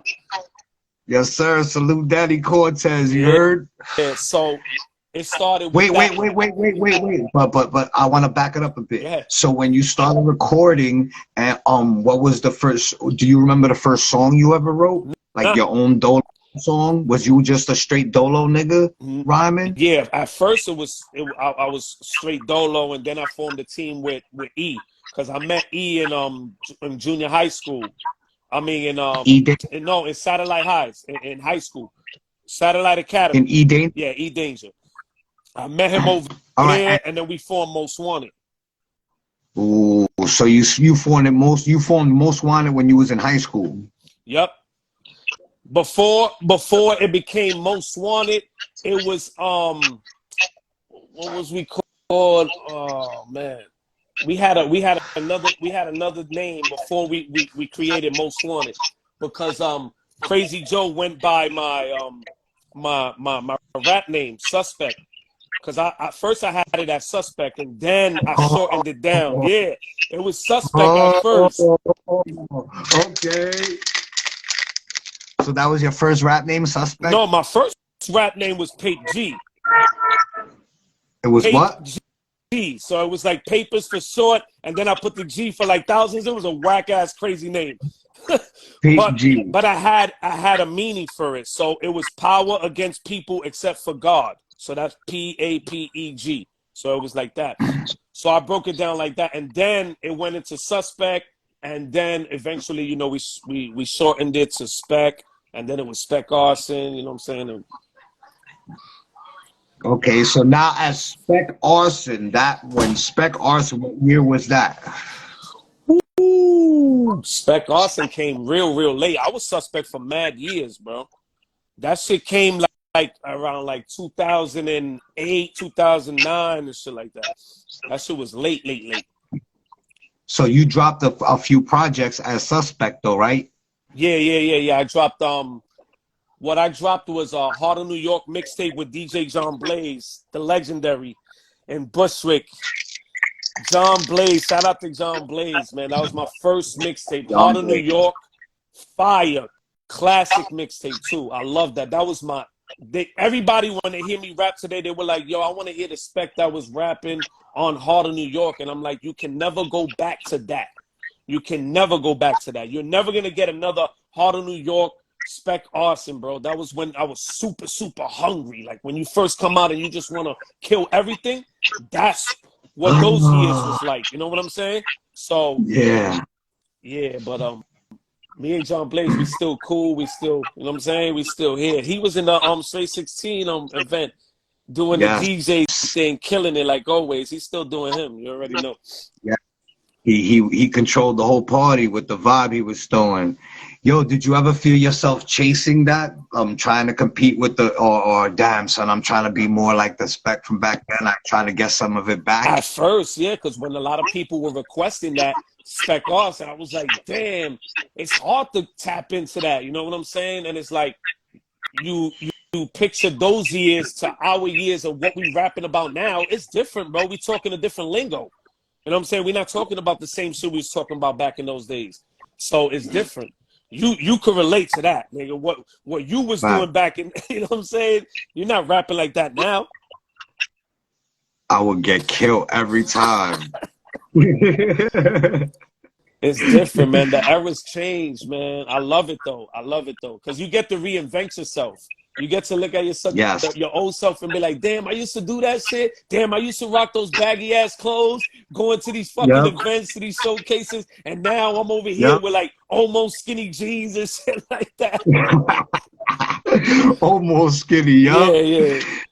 Yo, that's mad funny. It's true. The 90s, even for me, it's like the mid 80s to the 90s to the 2000s, now to the 20s. It changed so much, crazy going through. And like you said, you have to reinvent yourself. And it's not easy, bro. How did you, yo, you did it and you're on top of the pack. How did it happen? Like, what was your mindset? Like, you're like, I'm still gonna keep with this. Like, tell me what happened. I don't know, because rap, it just flows in me. You know what I'm saying? It's my motivation. Every day I get up, you think of new shit to write about, you know what I'm saying? Your life, you know what I'm saying? What you're going through, jobs, family, and you have to adapt with the times. So it's not like, yo, I'm gonna be stuck over here in the 90s or I'm stuck in the 2000s. You know what I'm saying? Every decade, you have to adapt with what's going on right now. So that's how I was looking at shit. You got to be relatable, because if not, you're gonna be called that. Oh, yo, you still stuck in where 50 Cent and them were rocking the baggy jeans, Jim Jones and them rocking the long ass shirts and shit like that, the long tees and all that. So you have to just keep on moving, you know what I'm saying, according to the times. So that's what kept me going. And then, you know, a lot of shit goes on in the world and you get to write about new shit. That's big. So, but you was rocking the long t-shirt? Yes, bro. I was rocking that shit. And looking back now, I'm thinking that shit. Why the fuck did I thought that shit was fire? And how did I bag any shorties like that?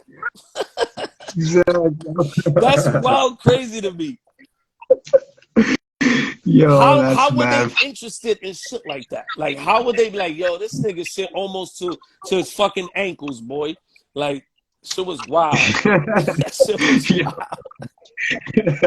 Yeah, but talking about keeping up with the times, recently you just had a battle with somebody, and the beat, I would say, in my view, put you to the test because of the way we rap and the way you rapped on this specific beat. And you just yo, talk about that. Yo, like, all right, so how this whole thing came about with the 7 against 7.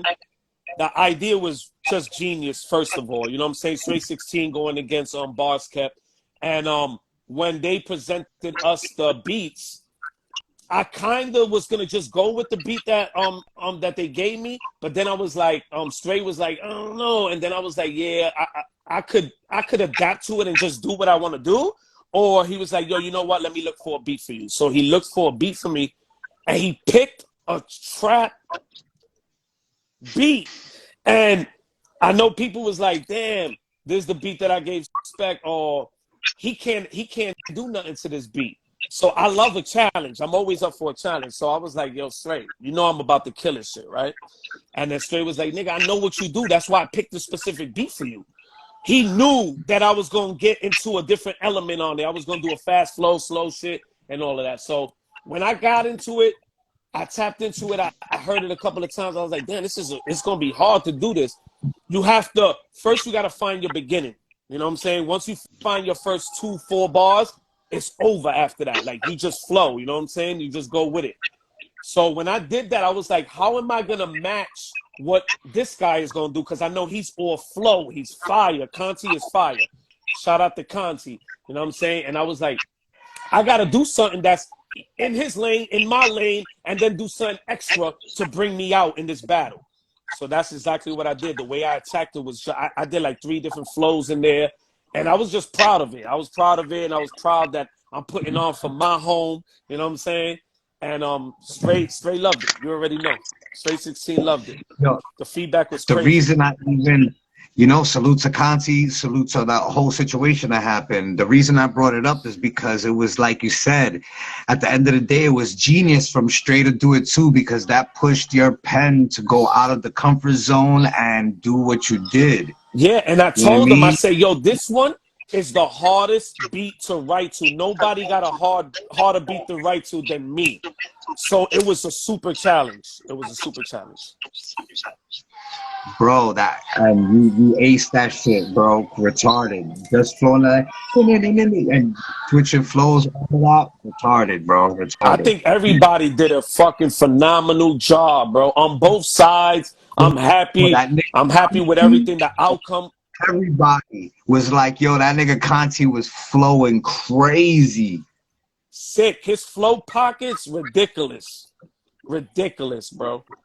I salute people that could get into shit like that. And shout out to my bro Liddy, because he be going in pockets like that. And if he was a part of this 7, he would have got stupid crazy too. You know what I'm saying? Like him, I would always salute him and be like, yo, when it comes to that lyrical shit, my bro got it. Hands down. You know what I'm saying? Like he is crazy with that shit. Word. So now coming up, you're dropping projects and all of that shit. Well, do you remember the first time you performed? Where was the first time you performed at? The first time I performed, when I performed downtown. I don't know if it was what was that place called? The Pyramid. I think it was the Pyramid downtown in LES. Performing over there. And the shit was different because you had people freestyling, you had people doing songs, you had people doing spoken word, poetry, off a beat. You know what I'm saying? So back in the days, it was more of a challenge. Nowadays, you just, everybody's performing their music. You know what I'm saying? Unless you go into the New York Rican Lounge and then you get to do your little spoken word over there and all that. But I remember when I had to go to these contests, these competitions and these events to perform, where it was like $50 to get in, you know what I'm saying, to perform your joint. And them shits was rigged, bro. I ain't gonna lie, them shits was rigged, because at the end of the fucking night, niggas' names was already on the trophy, bro. And it pissed me off because back in those days, I had my daughter and I had to buy Pampers, and I put my last $50 up for this contest because I had love for this hip hop shit. And when I went in there and I found out that niggas' names was already on it and they wasn't better than me, I got pissed, bro. The trophies already had their names on it, bro. That's whack, yo. Shit was That was like, crazy. yeah. It's like basically you just pay $50 to perform your shit and that's it. Keep it moving. That's a hustle, bro. I respect their hustle now, but I would never do that shit anymore, nigga, because I already know I'm on top of the game now. You know what I'm saying? So What was your favorite accolade that you have accomplished? getting into different pockets, not staying like on the same, you know what I'm saying, same flow, not doing the same type of music. Like I don't like people putting me in a box. So when they describe SPEK, they're not gonna be like, oh yeah, SPEK is this type of rapper. You gotta when you talk about SPEK, you gotta be like, yo, the nigga could battle rap. The nigga could write a girl track for you. He could write a hood track for you. He could, you know what I'm saying? He could do everything. He could do lyrical shit. He could go in and out of pockets, all that. So that's what I like about what I've accomplished in all my years of rapping, because I've learned a lot. I've learned not to be that one-dimensional type of rapper. That's a fact, bro. I heard all types of music from you, from singing to hardcore shit to everything else in between. And I know y'all don't agree with everything I do, but it's something that I like to do. I like to get into different pockets. Like not everybody's gonna like the singy songy type melody shit, but you know what I'm saying? I like to express myself in different ways, and I'm gonna do it regardless if people like it or not. You know what I'm saying? So yeah, there's no right or wrong when you're being creative. You know that's what I'm saying? That's it. Whatever comes out of you is what comes out. Pause, right? it. Yeah. Do you have a favorite song or project? What's your favorite body of work? Or your My favorite body of work. Like I said, I would go back to the heart of New York. That was my classic. That was my #1 baby. That was the one I hold dear to my heart. Then after that, just the albums that I do with other people, the features, like the Pay the Rappers, you know what I'm saying? I did something with someone in Florida. What was it called? Man, I be forgetting. I do so much music, bro. Yo, on Apple Music alone, I got over 80 songs. Over 80 nice. songs, bro. So now what about battling?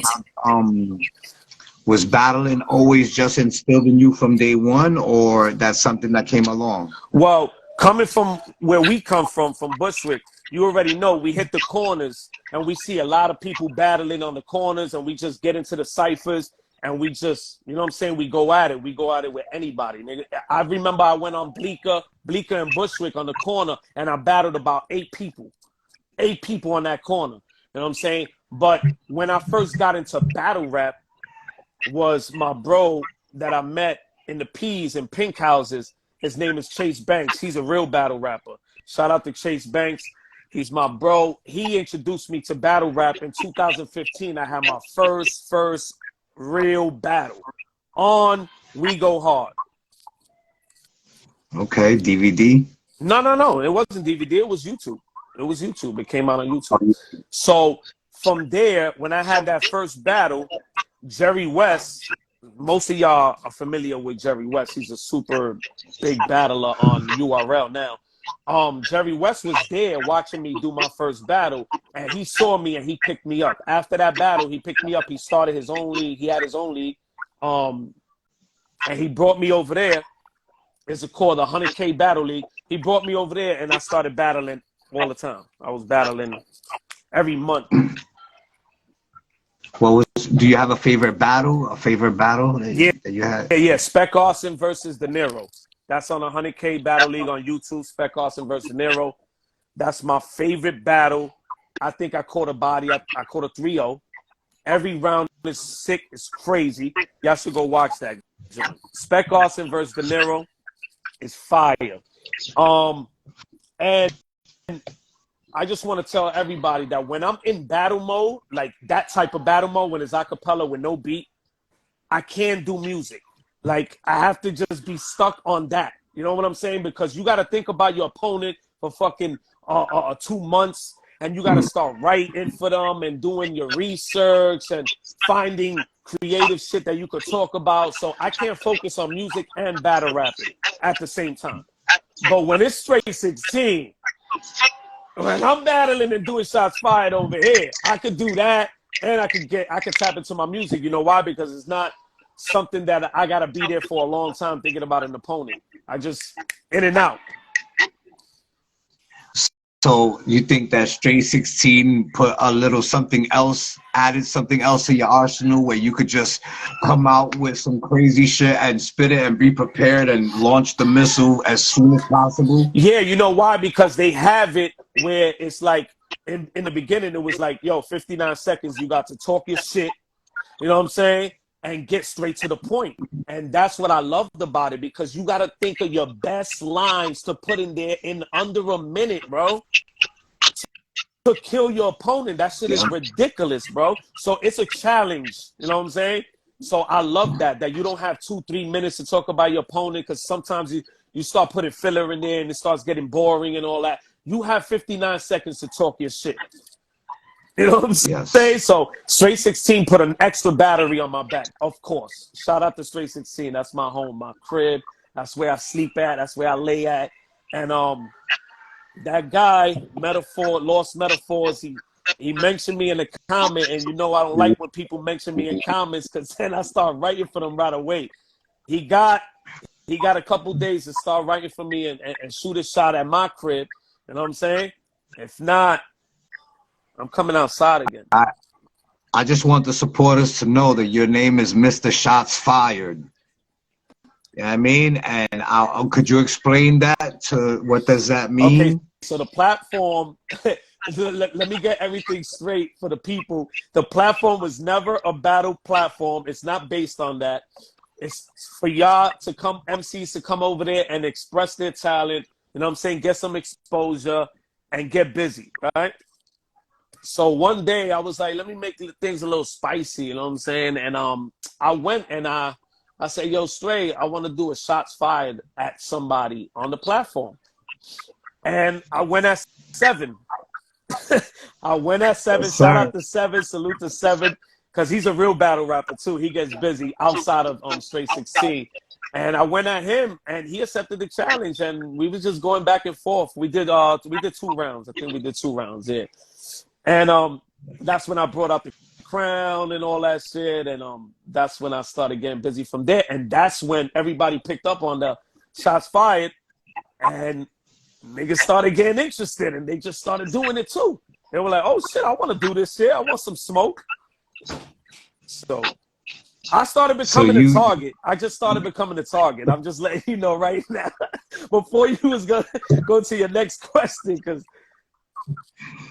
Yo, why does that happen? Why does everybody want to go? You're the one who do you think everybody looked at it like, oh, he opened the door for this shit? It was that, and it was just like I had this cocky thing to me that people just, you know what I'm saying, they saw it. It was like, yo, I don't like the way he's talking. I don't like the way he think he could beat everybody, or, you know what I'm saying? So the confidence that he has. So they were like, yo, you know what? I'm gonna shoot at him or something like that. Because I ain't start shooting at niggas after 7. I was my first one. After that, I left it alone. And then everybody started shooting at me because of what I did to 7. Video crown. You was in the video with the crown. And like nobody liked that. They ain't like that. They were like, oh, he's trying to be the self-proclaimed king of the platform. We ain't doing that. We not doing that. You had to wait for the people to crown you, nigga. Yeah. They had to adapt to me, and you know what I'm saying. I had like fucking 60 submissions later. Now people were like, okay, he's that dude. When did you officially feel like the king, the real king of the platform? Like when I started going through mad opponents, like I had to go through MBK. Shout out to MBK, SR, fucking Joker, fucking Maine the Marksman, Rav. Like I had to go through the whole roster. You know what I'm saying? And then everybody else that was shooting at me from all locations. And then I was like, yo, I took out this. Oh, I went through here. I went through there.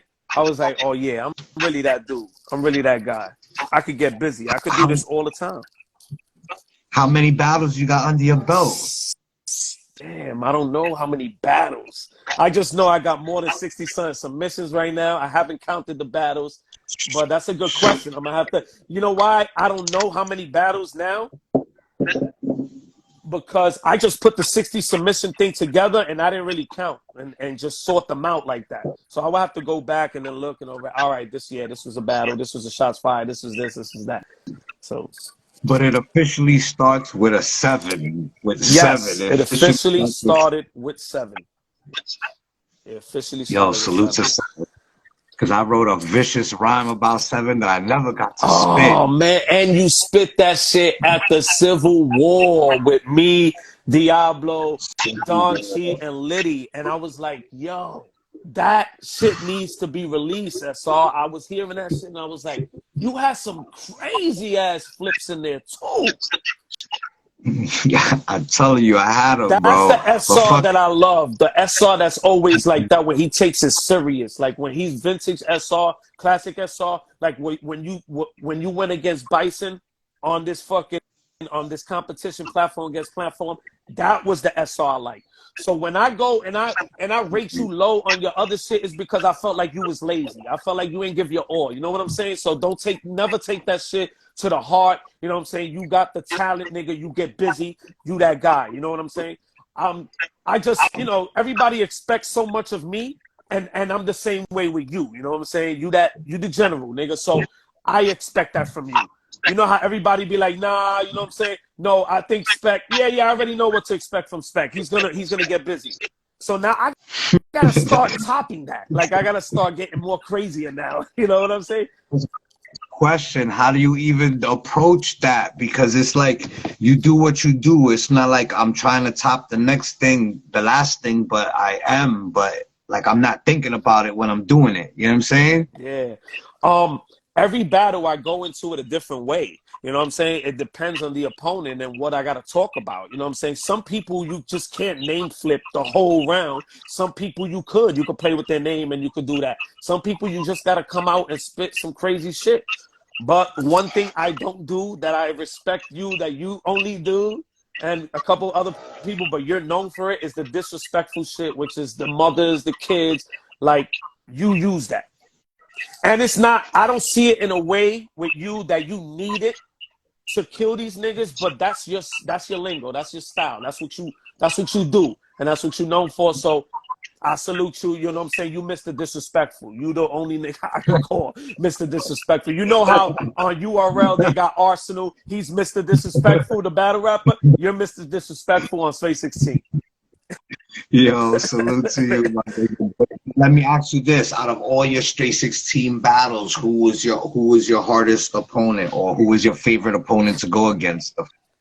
Damn, my favorite opponent to go against. That would have to be you because it was 3 rounds.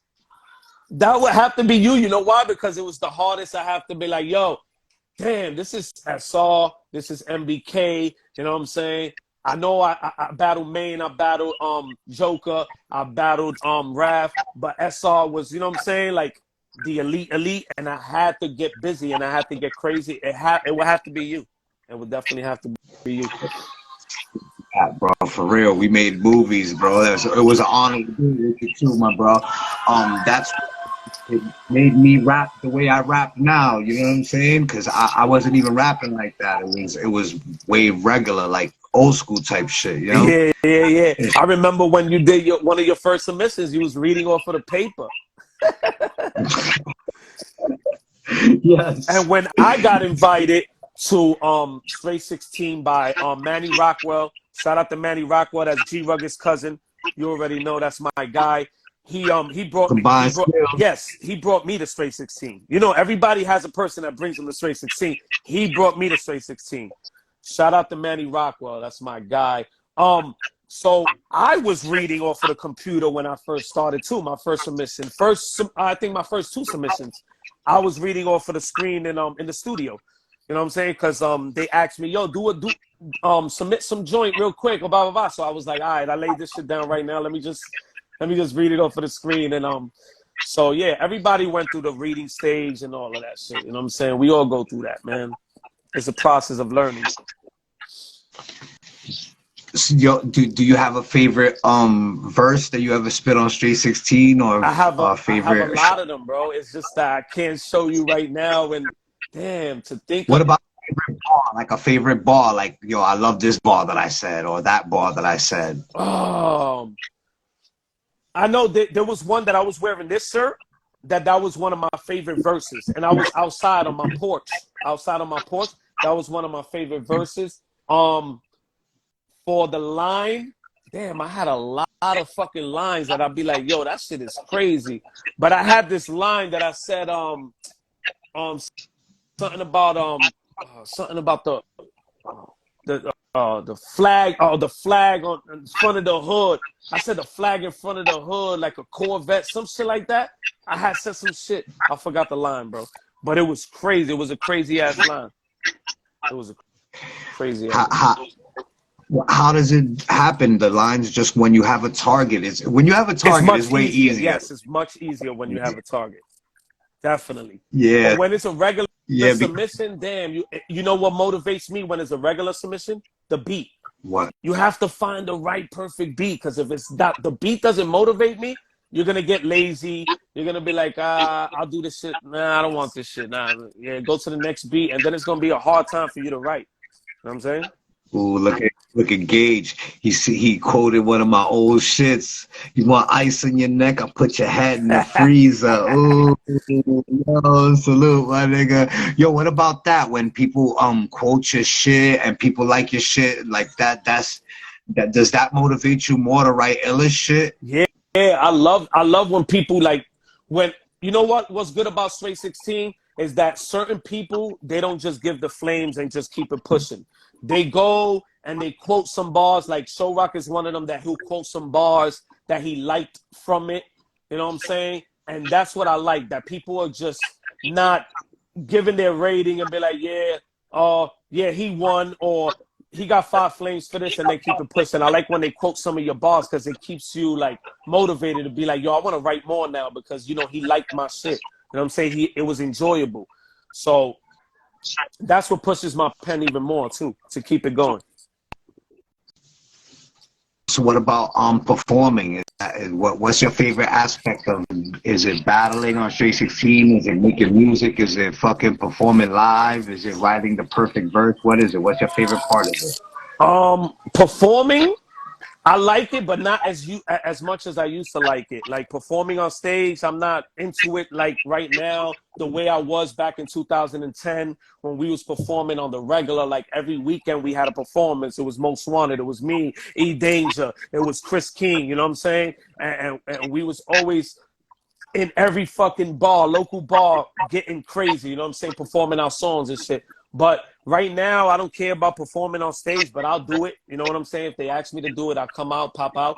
But I love the cypher joints, like the shit that when the Straight 16 did the event and we had to write a fucking verse for the cypher. I love that. I had 2 different verses, but I just love battling. I love talking my shit. I love talking my shit on Straight 16, and that's the most part that I get really like fueled. I get fueled. I'll be like, oh, I want to do this. Yeah. So right now I'm just chilling.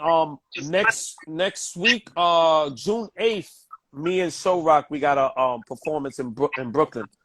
So we're gonna be out there. So everybody should pop out. That's, you know what I'm saying, from Bushwick, Brooklyn, or wherever you from. If you could come to the spot, I think it's in 17 Meadow Street or whatever. I gotta get all the information. Yeah, Meadow, Meadow, 17 Meadow Street. So yeah, that's gonna be enjoyable. I like that. I like hitting the stage, but I just don't have the you know what I'm saying, the motivation to do it all the time now. You know what I'm saying? When you get older, you know what I'm saying? Back in the days when I was younger, I wanted to hit the stage all the time. I was a fiend. But now it's not like that. Me too. People don't know as the years go on how that shit affects, you know what I'm saying? The things you like to do, it switches up, because especially when you have a family, bro. Talk about your son having a son that likes to rhyme or whatever. How is that? Yeah. Definitely in music, when you have a family, it slows you down. You know what I'm saying? Because you got to start focusing on them. You know what I mean? After work, you go home to them. You find a little time to write. You squeeze that in, and then you show out. But yeah, family is everything, man. My son Jay Swag, he put on a couple of times, several times for Straight 16. You know what I'm saying? But with Swag, he has to really be motivated more than I have to. You know what I'm saying? He doesn't get the motivation of rap to be promoted and shit like that. So, but for the times that we seen him, he got busy. He got busy, and we love Jay Swag. You know what I'm saying? He put on, and he showed out, and he represented Most Wanted. He represented Straight 16. He represented SPEK ARSON. So, but Swag, yeah, it runs in the blood, man. It runs in the blood, man. And I have a daughter. I have a daughter. My daughter's with me right now in Jersey. We all here. It's a family event over here. So my daughter's into music too, but she likes poetry. So blessings to your family, bro. So you was talking about the Straight 16 event, that was one of the most enjoyable local events that I ever like experienced and shit. Talk about that shit, like when you was there. Like, you think we should pull Stray in now? Yeah. Pull him in. It's about time. Stray, where you at, man? It's about time. Because we need to know about the Straight 16, Papa. Where you at, Stray? I sent you the invite. Word. That was iconic moment for Bushwick, Brooklyn, for the people, for the fans, for fucking Caffeine, White Cough. You know what I mean? White, right? There he is. Holy shit. Yo. Salute, Stray. You already. Dope interview, man. For real. I'm over here listening to a fan. Just you always do those dope interviews, SPEK, dope answers, bro. Word up. Thank you. Appreciate you, man. Nah, I appreciate both of you guys. You know what I mean? Shout out. I just wanted to shout out for this amazing week that we had, bro. You know what I'm saying? I think that I always tell everybody that I know I come up with ideas, but if my brothers, my team, the people that I respect, if you guys don't participate, it's not gonna happen. And every time I come up with an idea, you know, you guys are like, yo, let's do it. It's fire. I think you love the competition. I think you guys love to push your pen.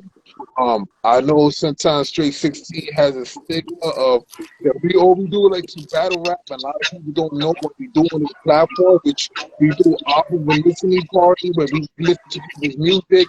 We go live, we play people's music that supports the platform. You know, we just did the first annual Welcome to the White House event where everybody came from everywhere to participate, to perform. We did a cipher. Let's talk about that a little bit right there. The event, real quick. Before we do that, we gotta do it right. Hold on. We're gonna do this right.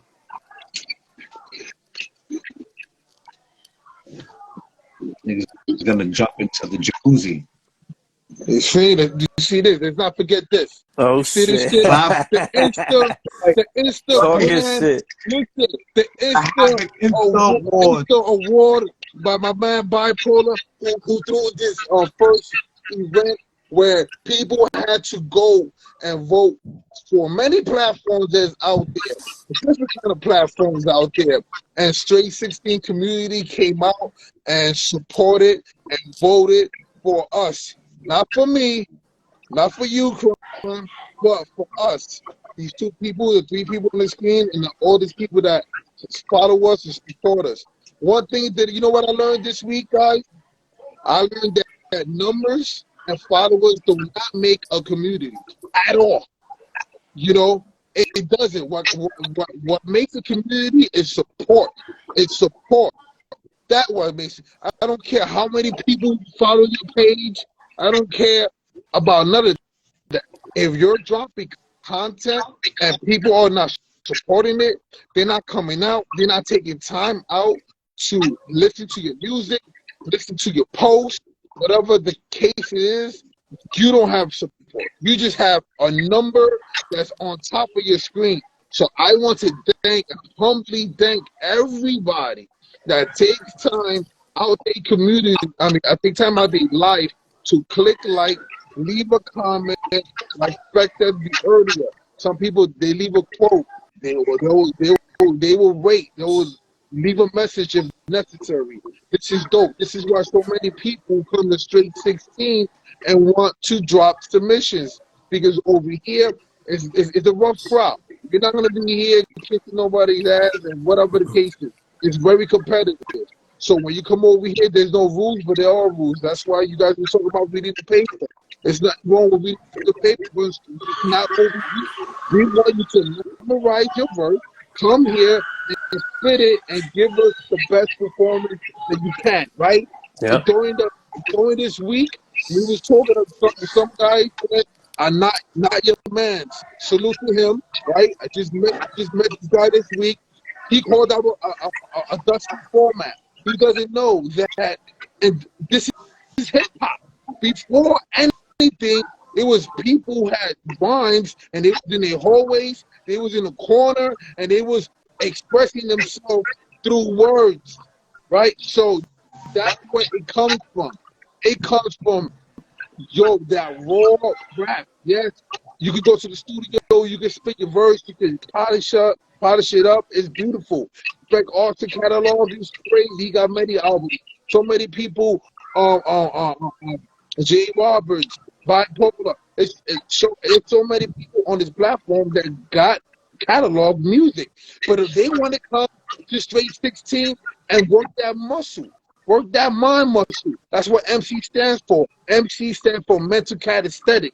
And this is the motherfucking gym you need to be at, but just spit that.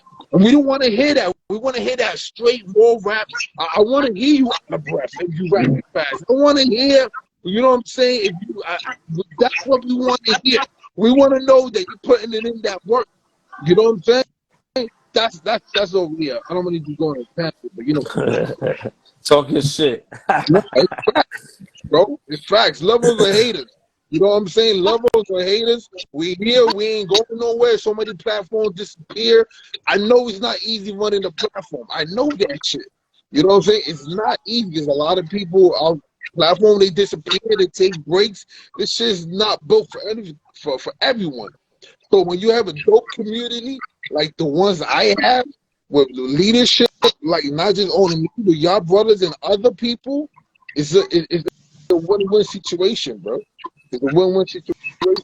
I'm sorry. What you saying For the followers that are gonna watch this on YouTube, this is Straight Jacket. He's the head. He's my name is Straight.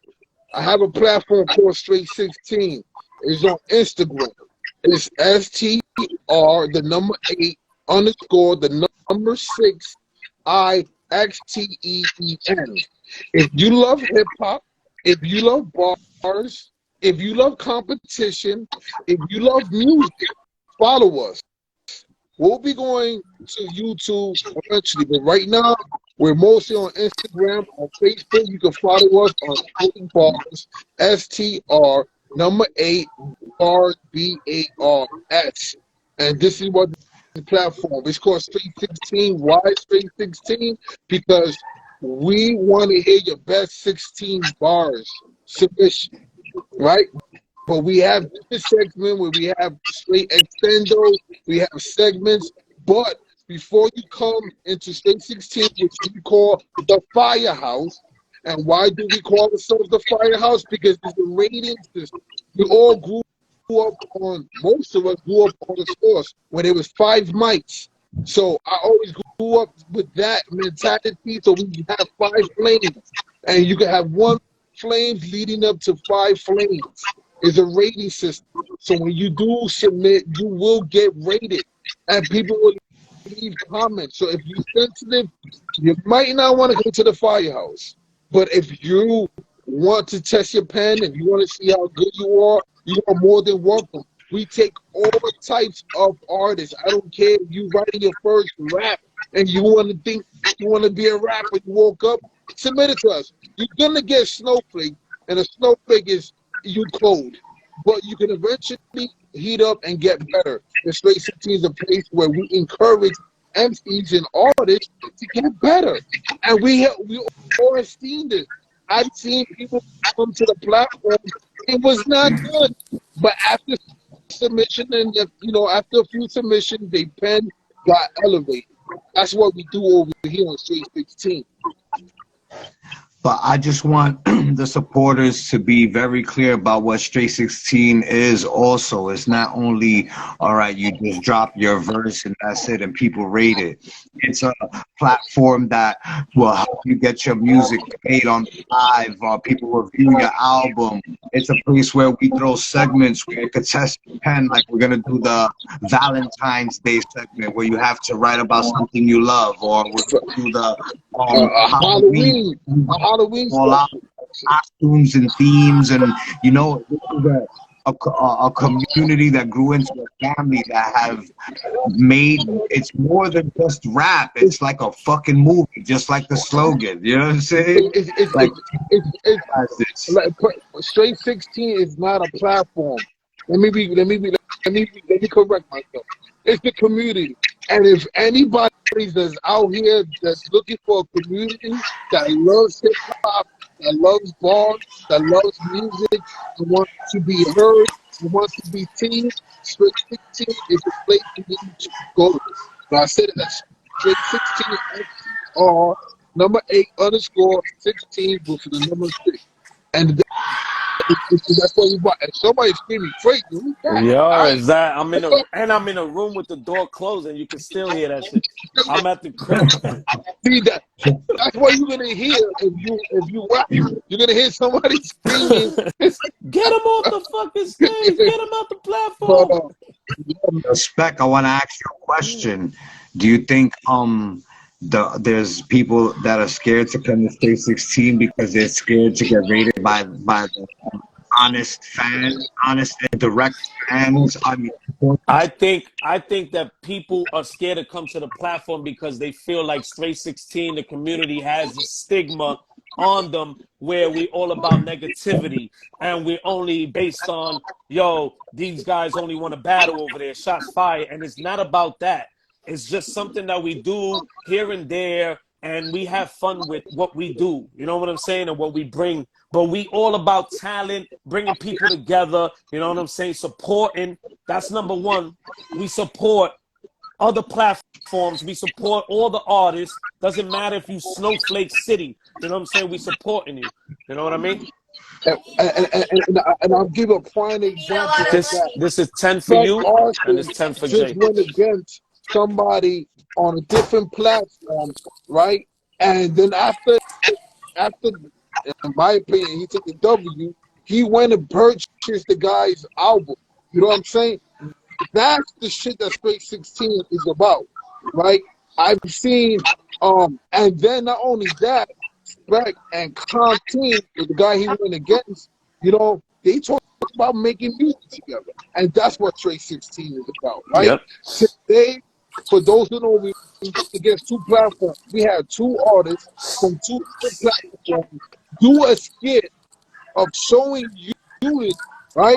They got together. Shout out to Bison and Zerk, who got together. These are two artists from two different platforms, two opposite teams, and got together to do a skit and to show unity. And it's not that serious.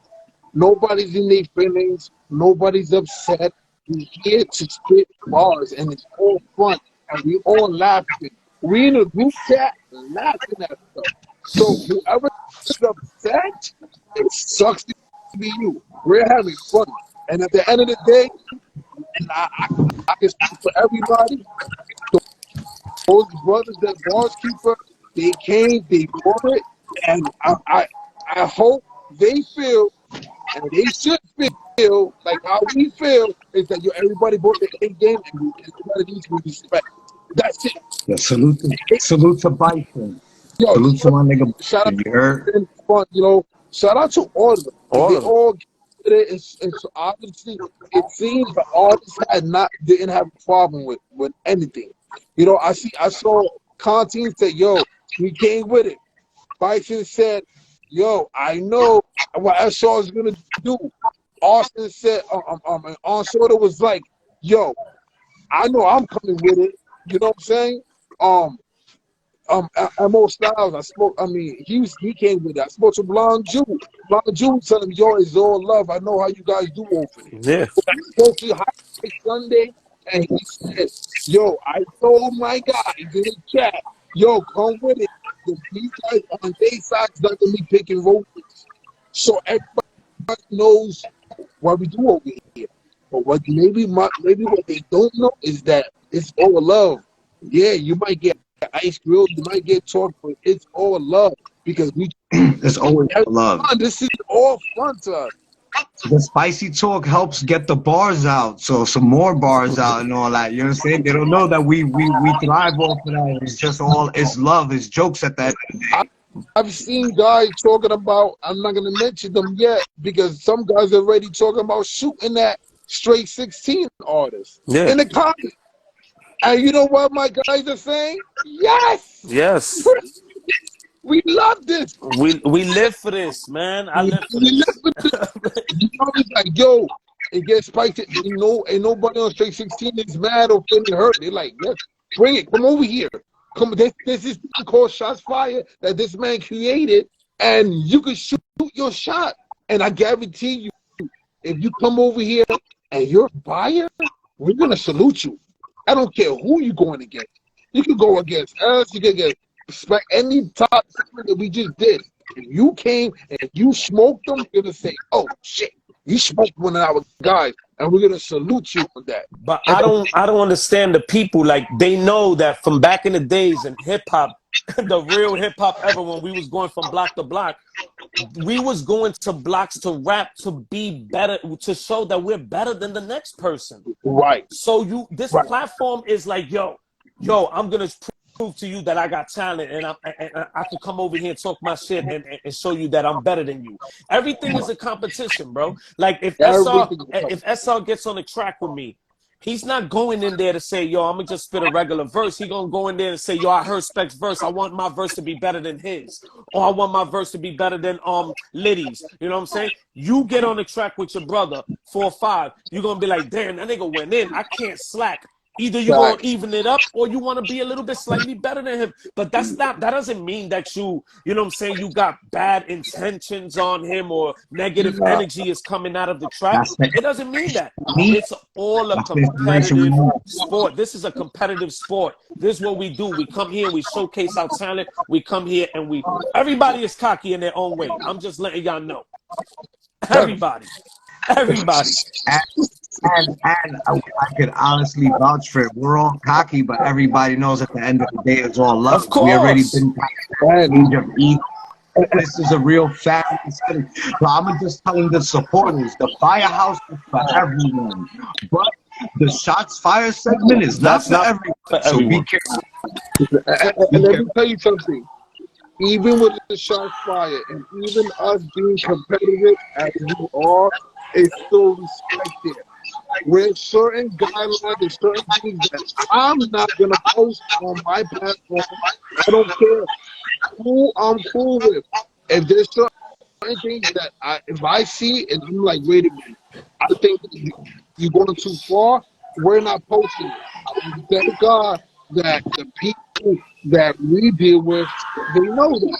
And if they don't know that, they will get reminded and say, hey, yo, chill, you want it, relax. That's not what we're doing over here. And thank God that people give me that respect and they fall back. You know what I'm saying? But for the most part, we're not going to be over here. We're not going to disrespect anybody. Now, sometimes when it comes to battle boys, your fictitious situations is going to take place in the ball. But I promise you, ain't nobody's going to go into real life and do disrespect. We're not going to. We're not going to do it. Yeah. You know what I mean? So, I gotta ask you straight now, what was your favorite battle in 2016 ever? The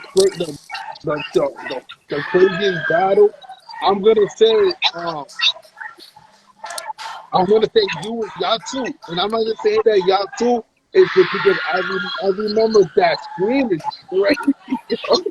Yo, I'll give y'all like a little 3 minutes more, and I'm gonna get on just. I know That because I sounds don't want crazy. y'all. I don't want y'all live to be messed up with all this noise and Yeah, shit yeah, yeah, like yeah. that. No, I'm just real quick. I think between y'all two brothers, because I remember SPEK coming into the platform, you know, doing crazy battles. I saw being one of my childhood friends, knowing his capability and him not wanting to get into that realm of battering and being cornered, and then falling in love of battering again and watching. It's like for me, it was like I used to watch wrestling, so it's like Hulk Hogan, and then you Ultimate Warrior just coming out of here. I remember when Ultimate Warrior Hulk Hogan in WrestleMania, and you're like, wait a minute, I love Hulk Hogan, but I love Ultimate Warrior, and it was just one of the greatest 3 rounds. I remember back then. For people to know that so is the host of Brad Jackson. He's a extremely talented MC. So if you just know him of this, come and Space 15 and watch him rap and watch him battle and watch him submit. So go back to the battle. When SR first came out, like you remember SR used to have like 30 dudes in the background. Fire. And that was unique is that took me of the era of Yep. growing being in a cipher.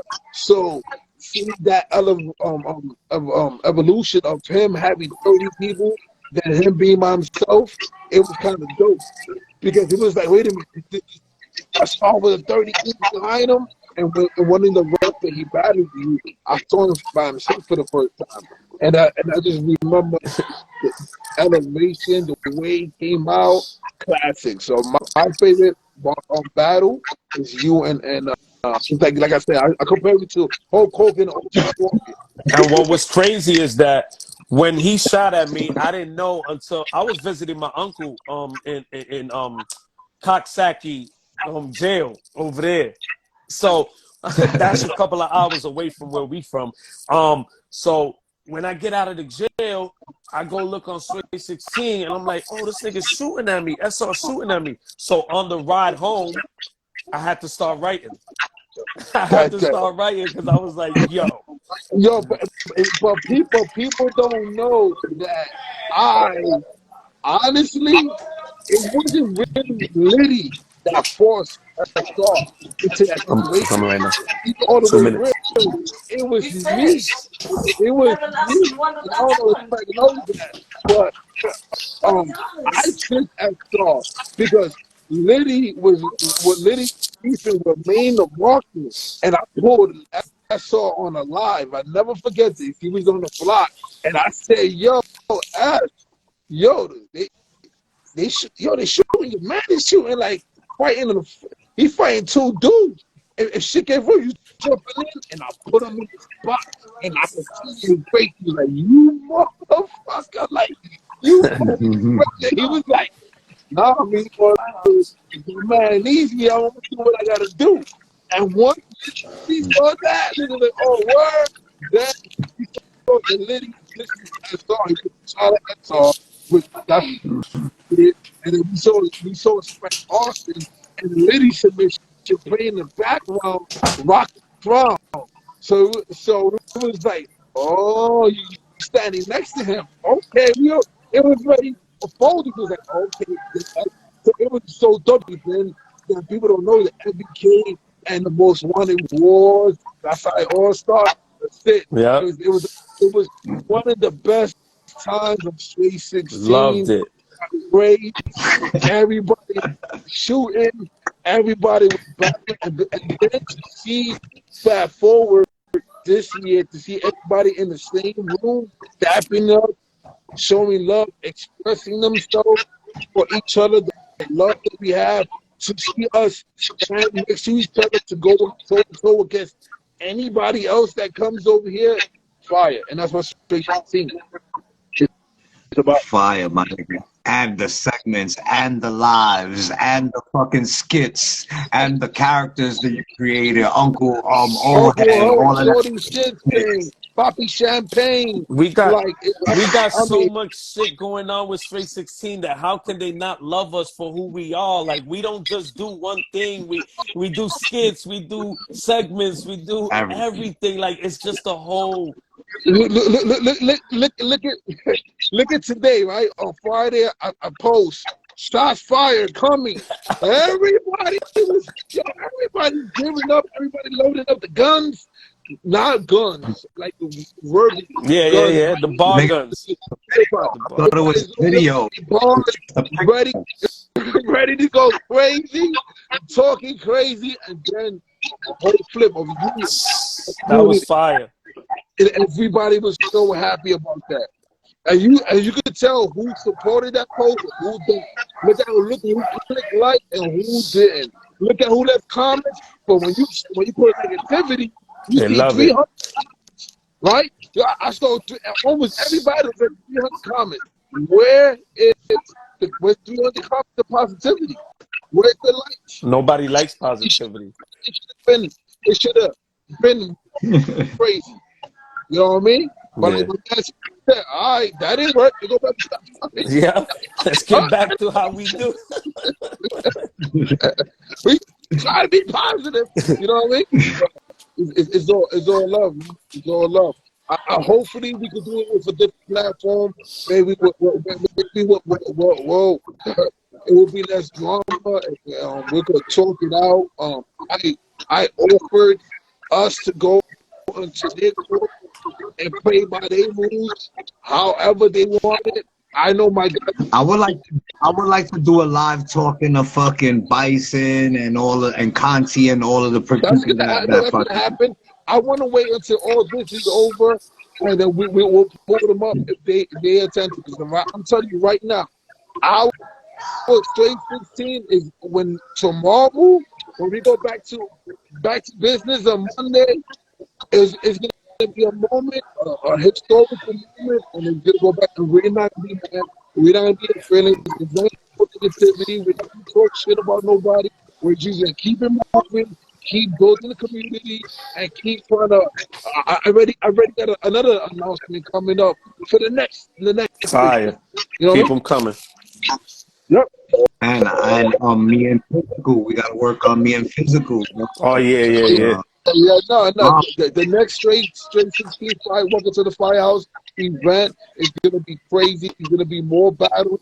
It's gonna be a different face, gonna have more performances, and it's gonna be a bigger event. Yep. You know what I mean? Yeah. So I'm a hop off for this. You heard? So y'all don't hear no more interruptions and all that. I think we said everything we need to say. I know SR been on this for 3 hours. Oh, he's been on here for a minute. We had Craig G. You don't kill it. I mean, come on, bro. Like, you know, I know everybody's gonna watch the replay, but you should watch this platform, bro. My man is doing. He showed me the numbers of the views of people watching this. Yep. You cannot say, yo, we need this, we need that. Then when we give you content, when we give you those interviews, show up, be here, be present. So you can catch the recap and be present. So when SR get artists and like this and this magnitude, they can see like, oh shit, these people are watching. You know what I mean? That's cool. And when Straight 16 having dope events and dope segments, support that as well. You know what I'm saying? Yep. And ARSON's dropping an album, don't cop that. If everybody playing their Definitely. You know what I mean? Yo, salute to SR for having me. Thank y'all for coming. Love you, my nigga. Yo, Yo, Stray, I love you. You already know. Yo, you already know SPEK, ARSON, the general, the king. Thank you. You already know, bro. Thank you, Straight man. 16 versus the world. Straight 16 versus the world. Stay great and don't forget The rate. Yo. Yo, you missed all of it. You missed it. I know. I want to play now. Yo, that was Graph Chev's motherfucking episode 8, season 3. Craig G, SPEK, ARSON, Straight 16. I'm your host, SR, the vertical, murtical, squirtical, all over your girls back. Thank you. Thank you for everybody that came and to the end at least, yo. Salute to all y'all, bro, for real. To the next time.